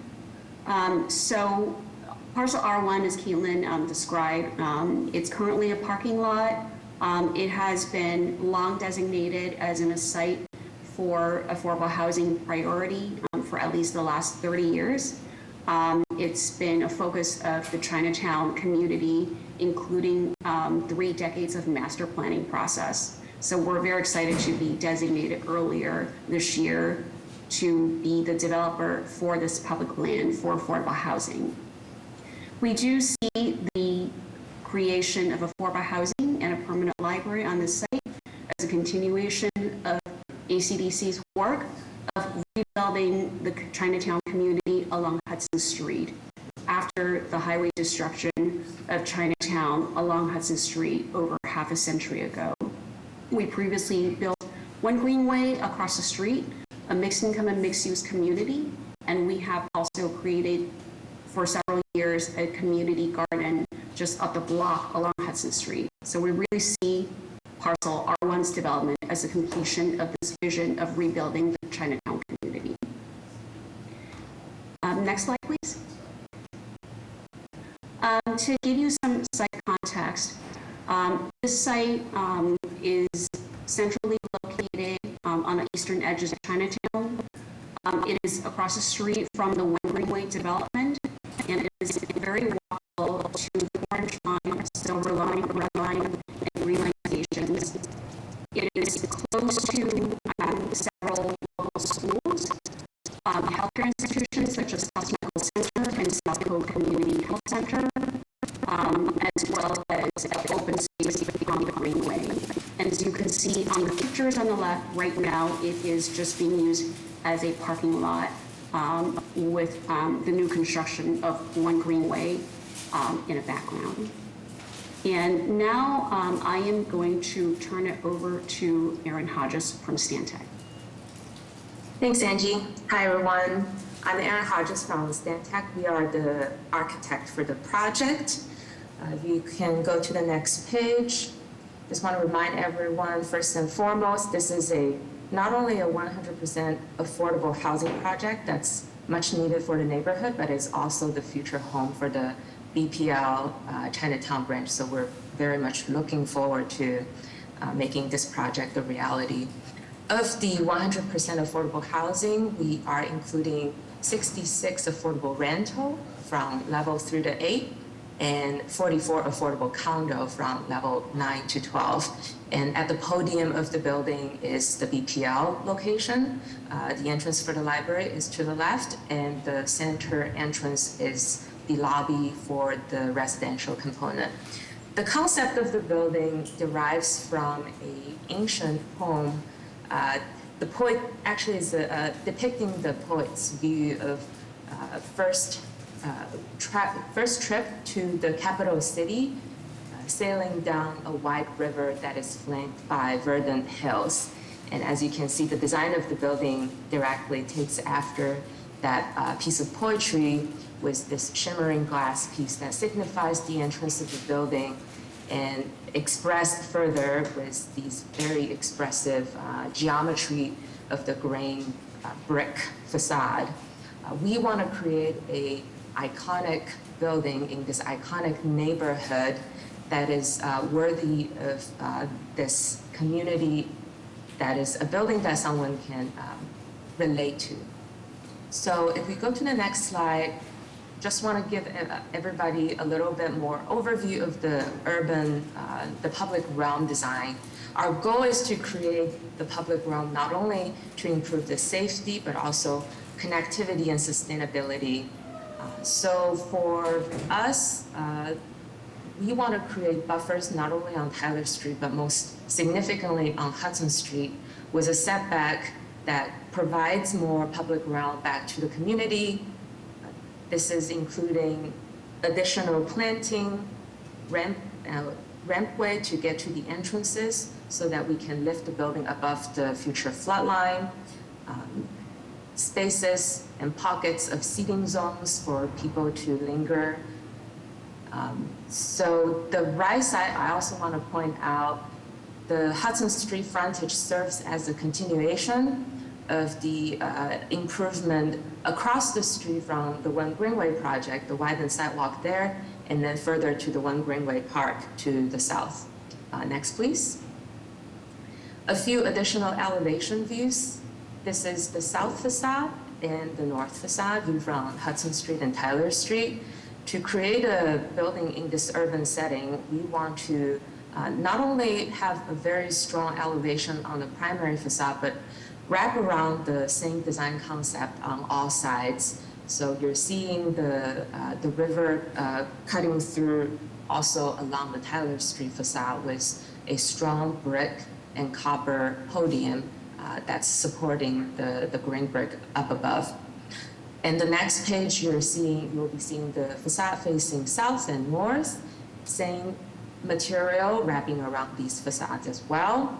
And I think we have a view on the next page that takes you through different view angles. These are views coming from on the left side, looking from the One Greenway Park at the corner, the podium showing the entrance to the Boston Public Library with the ramped walkway up to the BPL entrance. And then the bottom right is showing a view back to the south from the entrance of the building. And then a few additional views on the next page. This is south facade looking onto the building with a couple details showing the glazed brick detail with the different coursing, different accent panels that we are continuing to study throughout the project. Next. And just to wrap up, thank you so much for giving us the opportunity. This is definitely a very exciting project we're looking forward to work on. Great, thank you. Yes, very exciting project. It's so exciting to to actually see this, and I just really think that I love the description, the poetic description that you gave at the beginning. I can definitely see that, and now I look at this building differently. So hopefully we find a way to kind of communicate that somehow with the building, because it's very very cool. Anyway, let's see, questions or comments from the board? Madam Chair, we have Paul. We have Paul Sullivan from Councilor Flaherty's office for if you would like to speak, the floor is yours. Thank you very much, Madam Chair and Director, board members. Paul Sullivan, City Council at Large, Michael Flaherty. The council wanted me to jump on in person and come in support of the development here at the Chinatown Library project. Thank you very much for your time. Great, thank you. Great, any questions now? Any questions or comments from the board? Just a quick comment. I love the building, and to see 110 units of affordable housing come online is tremendous. So nice job. Yeah, fab. Other questions or comments? I have a quick question, Madam Chair, of Stantec. Is the green and the red, I didn't know that was brick until you said the green is brick. Is it traditional brick or veneer? It's traditional brick. As we currently design it, we'll continue to explore different ways to execute that. Great, thank you. Additional questions or comments? Hearing, oh, go ahead. Was that something? No? Motion is in order? So moved with enthusiasm. Second. Seconded, and roll call for a vote. Mr. Monahan? Aye. Lansberg? Aye. Miller? Aye. Chair votes aye. Motion passes. Congratulations. Good luck. We're rooting for you. Thank you. Awesome. So item number 25. Request authorization to issue a certification of approval pursuant to section 80E-6 of the zoning code in connection with the notice of project change for the 400 Belgrade Street project by reducing the below grade parking spaces from 33 to 18 and to take all related actions. Caitlin. Good evening again, Madam Chair, members of the board, Secretary Polhemus, and Director Jemison. Thank you guys for your continued time tonight. My name is Caitlin Coppinger, Senior Project Manager. The proposed small project change in front of you tonight is for the 400 Belgrade Ave project in West Roxbury. On October 20th, 2016, the board voted to approve the 400 Belgrade Ave project. As approved, the 4-story building contained 18 residential units and 33 parking spaces. On September 23rd, 2022, the proponent filed a small project change seeking a reduction of the parking spaces from 33 to 18 due to the extraordinary cost of the parking system. The reduction of the parking brings the parking ratio in line with BTD's parking maximum guidelines. I'm joined tonight by John Falgini, the development team's legal counsel, if there's any questions. Okay, thank you. Any questions or comments from the board? Hearing and seeing none, a motion is in order. So moved. Second. Call for a vote. Mr. Monahan? Aye. Ms. Mark? Aye. Ms. Miller? Aye. And the chair votes aye. Motion passes. Thank you. Item number 26. Request authorization to issue scoping determination waiving further review pursuant to Article 80, large project review of the zoning code, to convert the existing building to 78,252 square feet of office and laboratory uses with ground floor building lobby and retail active lab space located at 17 Farnsworth Street. And to take all related actions, we have Nick and Eileen. Good evening and thank you, Madam Chair, members of the board, Director Jemison, and Secretary Polhemus. I'm here before you this evening to present the proposed project at 17 Farnsworth Street. Filed with the BPDA in May of 2022, it proposes the conversion of an existing parking garage to a new life sciences laboratory for biosafety's level 1 and 2. The new 4-story building will match the height of the existing structures abutting it and have a ground floor retail amenity. Additionally, the building will provide a number of public realm upgrades, including the closing of 2 curb cuts on Farnsworth Street. Per coastal flood resilience requirements, the building will be dry flood proofed 2 feet above the base flood elevation, and the building will be achieving LEED Gold, committing to all electric, and will have a carbon emissions intensity of 6.34. Through the community engagement process, a number of additional benefits have been committed to by the proponent, including contributions to the Boston Transportation Department to upgrade sidewalks in the area, and a commitment to a safety officer for the future lab tenants. And in an effort to offset the loss of parking at this location, the developers will be providing a number of commuting benefits for future tenants. Before I turn to the development team to take you through the rest of the presentation, I will have Eileen Michaud take you through the planning context for the project. And I'd also like to note that I have a letter to read into the record once the presentation is done. Thank you. Great. Thank you, Nick. Good evening, Chair Rojas, Secretary Polhemus, members of the board, and Director Jemison. My name is Eileen Michaud, and I am the BPDA Neighborhood Planner for South Boston. The proposed project at 17 Farnsworth Street is not located within the boundaries of a recent planning initiative. Planning Division staff considered the neighborhood context, especially the Fort Point Channel Historic Landmark Historic District, adopted citywide plans, including Imagine Boston 2030 and Go Boston 2030, the zoning code, and public feedback to review the proposed project. Next slide, please.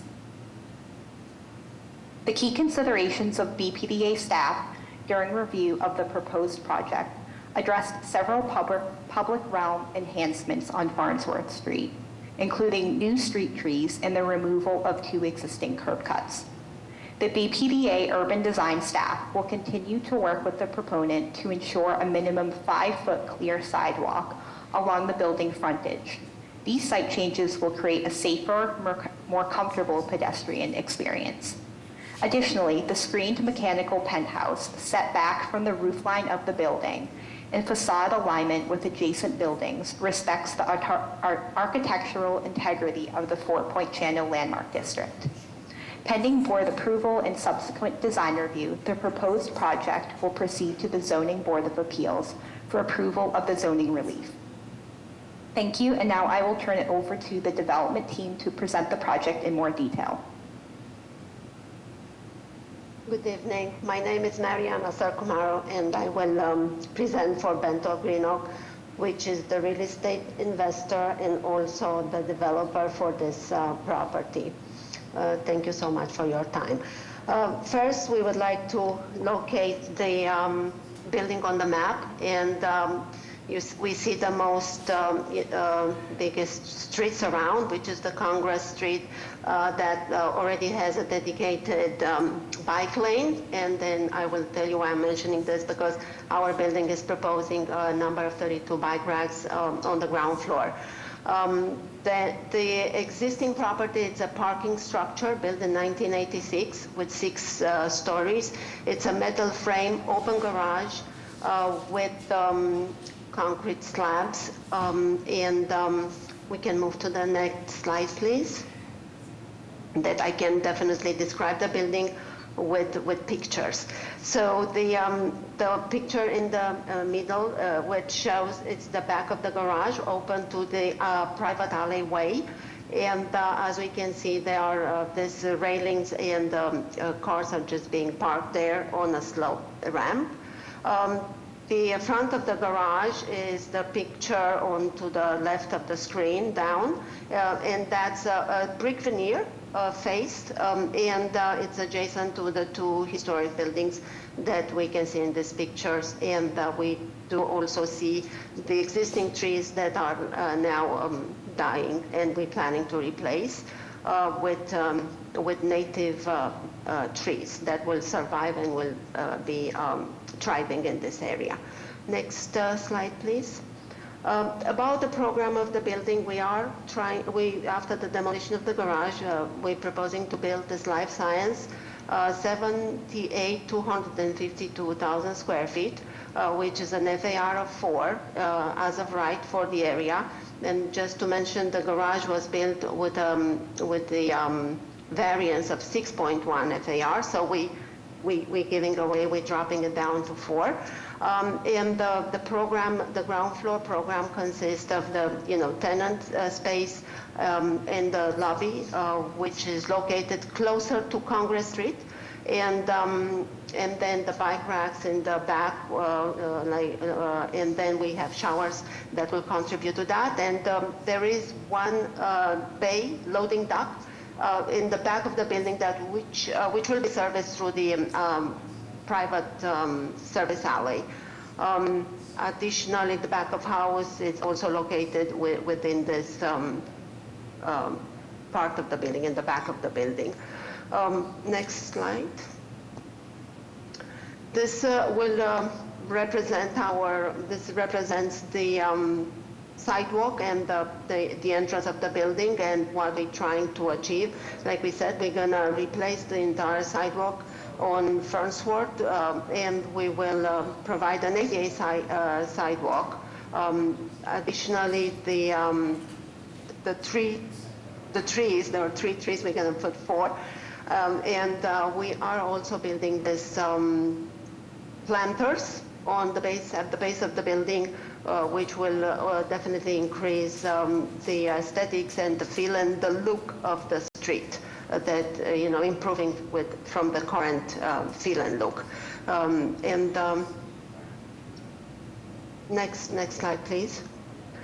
This is the picture of, it's a floor plan layout of the roof, the penthouse, enclosed penthouse, and the screen mechanical area. And additionally, we're going to have this roof terrace facing Farnsworth Street with ADA access. It will create outdoor space for the occupants of the building, and will be an amenity for this building. The mechanical space will have a 20 feet tall screen and will be designed to accommodate the noise compliance in the area, and based on the equipment that will be sitting on this roof and the specification of that equipment. Next slide, please. We're providing here a section just to present how this screening that we're showing on the top of the building, on the roof, to screen off the mechanical area will not be visible from the street. And this is the first side, and the same thing is happening on the service alleyway. The entire equipment, mechanical, will be screened off with acoustic screens. Next slide. We're presenting here the building in the context of the 2 adjacent buildings, just to see and understand what kind of impact they have and how it's integrated. The facade of the building will be a metal frame with punch windows. The glazing will be triple glazed and very much enhanced to, and I believe our point is 8.8, which is a 6% improvement from the code.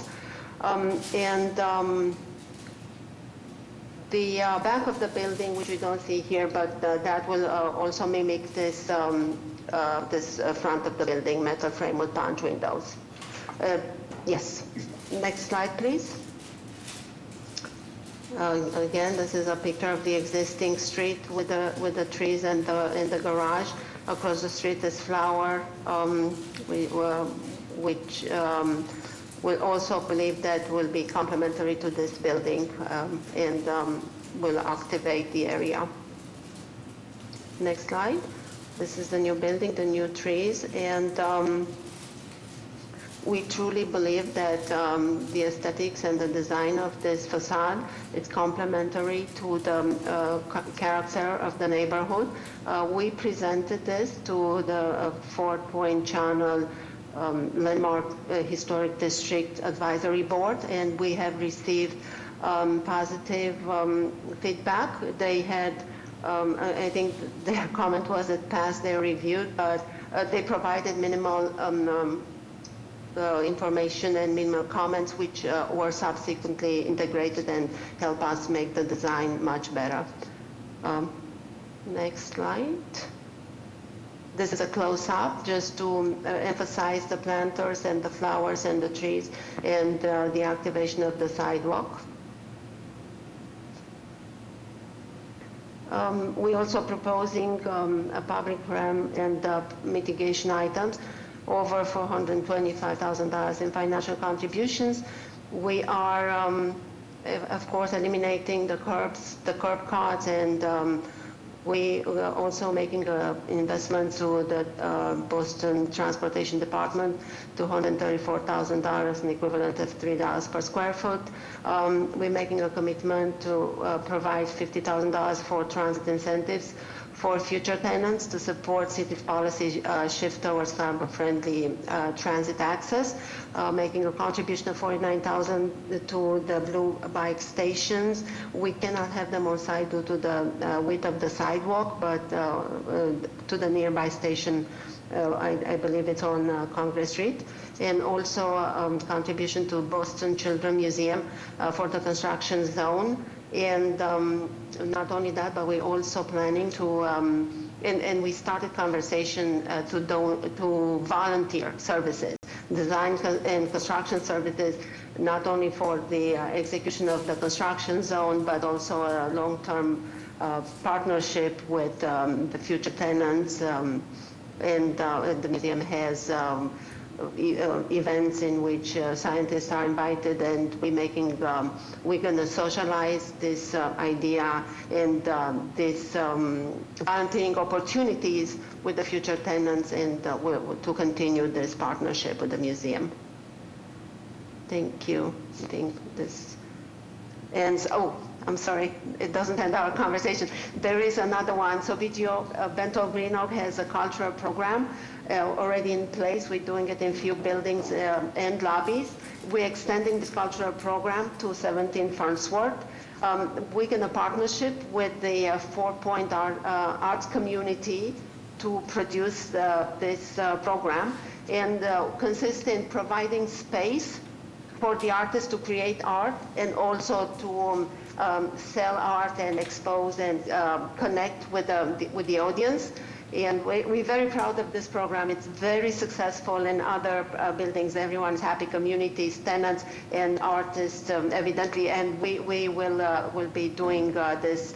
And right now we are in the process of designing the lobby to emphasize this this plan. And people passing on sidewalks will have the opportunity to see the artists at work. And we believe that this is going to be great for artists and communities.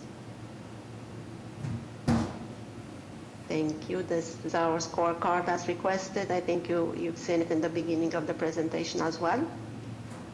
Okay, great. Thank you so much. Great presentation. Any questions or comments from the board? I just want to commend the team for coming forward with a vast improvement over the garage, which has existed there for a number of years. And while it wasn't entirely an eyesore, it didn't contribute much positively to the community. And I'm very appreciative of the program that this team is laying out, particularly in support of the artists. And I would also welcome our new South Boston planner to the BPDA's team. Thank you, Dr. Landsmark. Awesome. Any additional questions or comments? Okay, hearing and seeing none, a motion is in order. I do have a number of letters to read. Yeah, So sorry. letters. Yes. Let's hear the letters. Thank you. Our first is from Council President Ed Flynn. Dear members of the BPDA board, I'm writing in support of the BPDA of the proposed project at 17 Farnsworth Street, located in South Boston.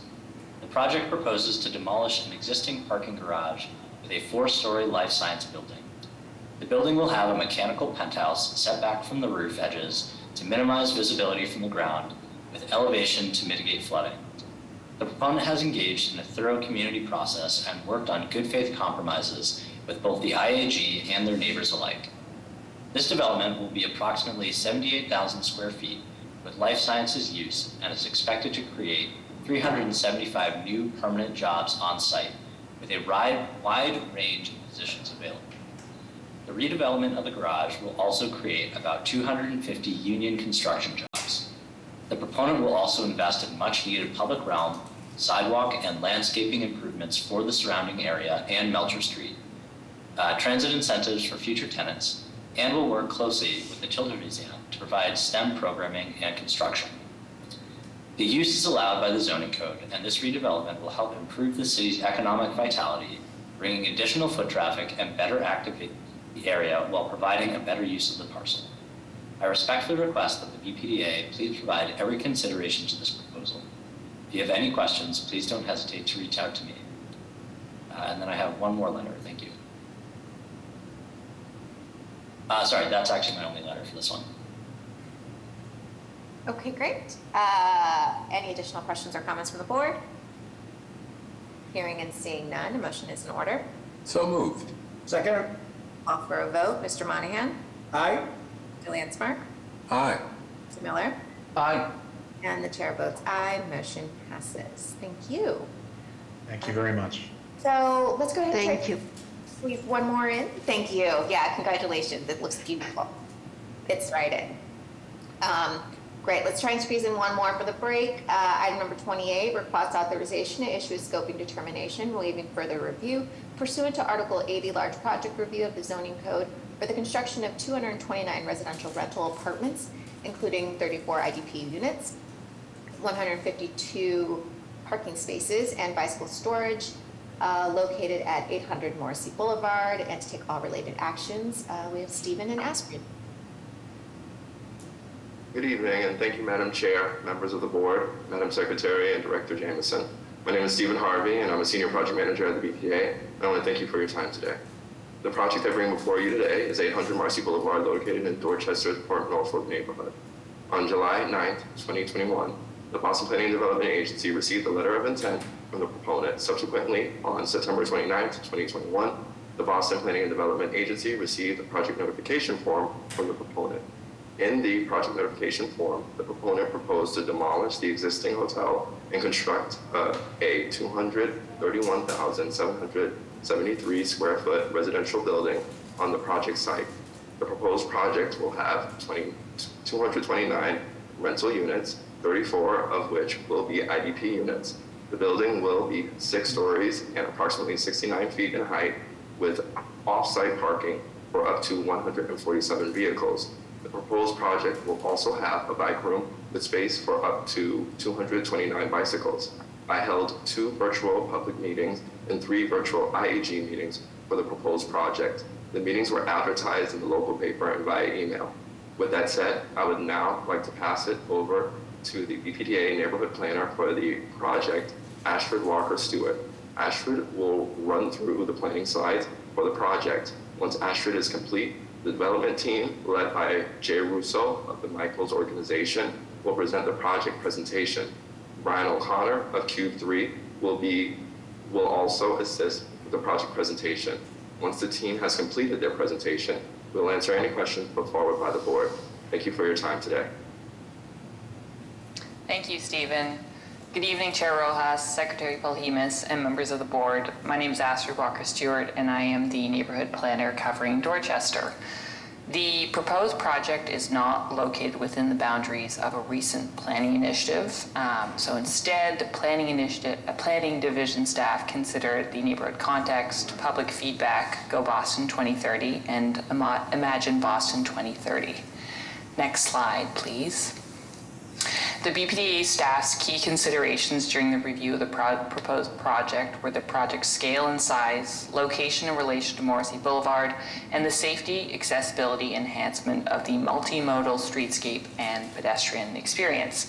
The BPDA staff paid particular attention to mitigation improvements and future-proofing access to and from the site from Morrissey Boulevard to the abutting property, which is currently Boston Bowl, to ensure adaptability and compatibility with potentially evolving future conditions.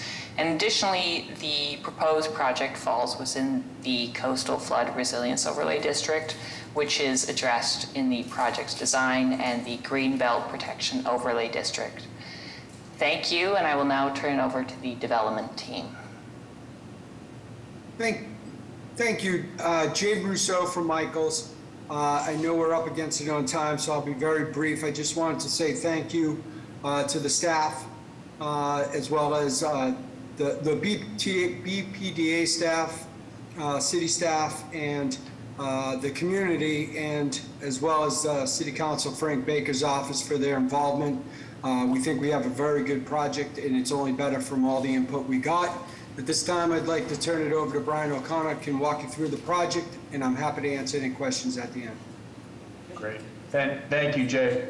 Good evening, Madam Chair, members of the board, Secretary Polymus. I'll try to be as quick as possible. I know we're up against it. On the right-hand side, the site is outlined in red. It's currently occupied by a Ramada. On the left-hand side of the screen, you can see photos of the existing conditions.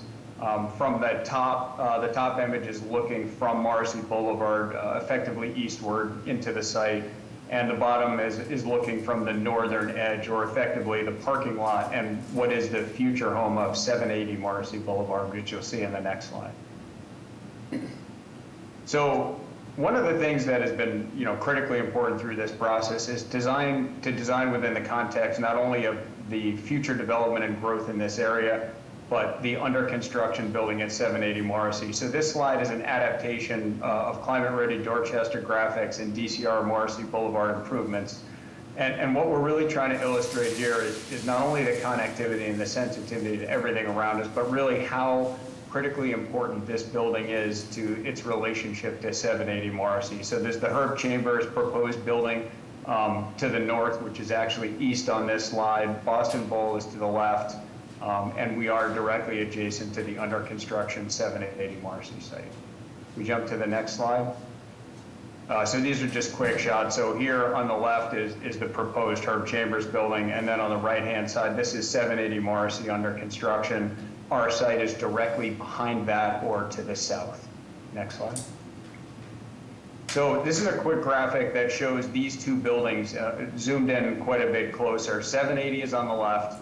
Approved and under construction. 800 is on the right. And as we developed collectively with staff and the neighborhood and everyone else, sort of the plans for this building, we thought a lot about not only the connection to Morrissey, but the connection to the multimodal path that runs along the top edge of the site adjacent to Route 93, and most critically, the connection between these buildings. And we really focused our attention not only on creating neighborhood-friendly edges that were meaningful and activated, but also ensuring that the quality and the character of the space between these buildings was both connective and felt friendly and at home for both bicycles and pedestrians. So the building organization is a fairly straightforward C shape with an internal courtyard elevated over parking. We did spend quite a bit of time with staff and in the sort of planning and development of this project, paying particular attention to the massing, the way the massing would be perceived along the edges of Morrissey and from 93, and really champering and sculpting the edges of these very clean, simple forms to reinforce what we're trying to do with the communication between the buildings for, again, both pedestrians and bicyclists. Next slide. So this is the lower plan, lower floor, ground floor, just very quickly orienting everyone, Morrissey Boulevard along the bottom. As I had mentioned, the sort of core tissue of this plan is that connectivity. So the primary pedestrian routes are highlighted in blue here. And again, there's both bikes and pedestrians running through the center between these two buildings, connecting to the sidewalk along Morrissey. The main entry to the building is in the lower right. The edge of the building running along Morrissey is activated by a contiguous amenity space with large areas of glass and transparency. And then what's really exciting here is this space between the buildings is activated at both ends by bike storage and bike lounge areas so that residents can come in and come out and have direct access both to the city transportation network and the multimodal path along the top edge of the page. We've also very tightly consolidated parking in the smallest envelope possible, staying away from the edges, and located residential units with direct balcony access onto that pathway between the buildings. Next slide. Quick sections. This one is running sort of parallel to Morrissey Boulevard. It does show this space on the left-hand side between these two buildings, bike lounge and storage, and the multimodal connector in the distance, and then the entry drive on the right-hand side, the podium parking kind of tucked into the middle. The next section is running in the other direction on the next slide, running sort of in the opposite direction. And here you can see the DCR path on the right-hand side. The courtyard that was illustrated in the initial plan is located between these two building wings, parking podium in the center, And again, Freeport, Marcy Boulevard on the left-hand side with the exterior plaza area. Next slide. Very quickly, a couple of images and then we're done. This one's looking across the street towards the water and towards Route 93. You can see these sort of very clean, crisp forms that we were trying to create that not only work with the massing and scale of the recently improved 780, but also brought additional character and life and language. So here we have inset balconies on the right-hand side, a sort of really thoughtful base that's large areas of glazing and masonry, and a very sort of clean, simple form on the left-hand side with inset balconies that's been really carefully sculpted to allow the building to sort of gently open up on either end, reinforcing the sense of pass-through and connection between. Next image. Here we're looking on the southern edge of the building. You can see the sort of main entry where it says 800 and the larger glazing areas. There is a bit of challenging topography here, which actually worked really well to give us nice buffer zones, pedestrian areas to the front edge along the street, and then connection to the plaza up at the northern edge of the site to 780. Next image. Here you're looking on Route 93 going southbound. The building in the immediate foreground is the recently approved 780. 800 is beyond that. You can see the bike lounge at the corner, a large public roof deck at the top edge looking back northward, the residential units along the edge of that path, and some public art along the further building edge on the multimodal path.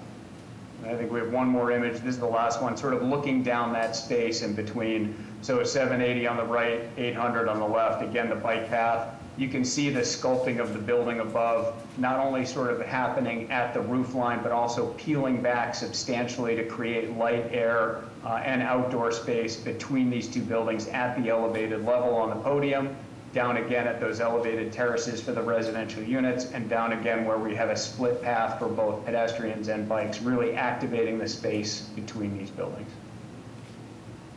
I think that's the last image. And I just, well, happy to answer any questions you might have. Great, thank you. I do have one quick question, just because it's in my head. So, what's the difference between a bike lounge and bike storage? It's a great question. We're working hard on really trying to create bike spaces that not only allow for storage, but allow fix-it areas. And frankly, when people ride together, they like to have a place to sit down for a minute to put on their bike shoes. And so it is a little, in fact, more loungy. Got it. Yeah, no, it was just. Yeah, should have clarified. Not a critical question, but I wouldn't have been able to sleep. So, any other questions or comments from the board? I have a couple of questions, Madam Chair. Has the general contractor been selected yet, Jay? No, they have not.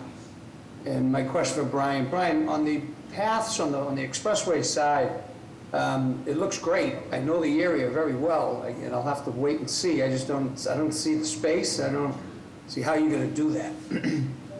So, Jay, you might be able to speak to this better than I can, but one of the things we work very hard with on the staff is really making sure that the edges of these buildings facing towards 93 were really great opportunities for integrated public art and a pathway that had areas to pull off for seating, and very active corners and edges to the building to both reinforce the pass-through between the buildings and make sure that there was life and activity in those areas. And just to follow up, DCR is in the process of, they've funded and will be building the intermodal path behind us. So that whole kind of strip is going to change. That's going to be a nice bike path that connects all the way down into Mattapan and all the way up into the city. What are they going to do when you get to the car dealership on the back side? You take your life in your hands riding a bike from there at that point. From there, the plan is to connect all the way up. I believe it goes all the way up into Tinian Beach. If you, part of that plan that you approved today, for the funding of picking a landscape architect, that's I believe part of these improvements. Great, thank you. Yep. Yeah, interesting. I don't know. When you get to the car dealership, might have to hang out at the bike lounge for a little while and all that might be the end of it. Yeah. No, I'm excited and excited to see that bike path. That would be a path that I would take from Mattapan, like all the way down, and then and just lounge. So, okay, any other questions or comments? Hearing and seeing none, a motion is in order. So moved. Second? Call for a vote. Mr. Monahan? Aye. Hansmark? Aye. Mr. Miller? Aye. And the chair votes aye. Motion passes. Congratulations, Ms. Thank you so much. Appreciate it. Thank you. All right. So we are now going to take a 5-minute recess before we get started on our public hearing. So let's see everybody back here at 5:40 p.m.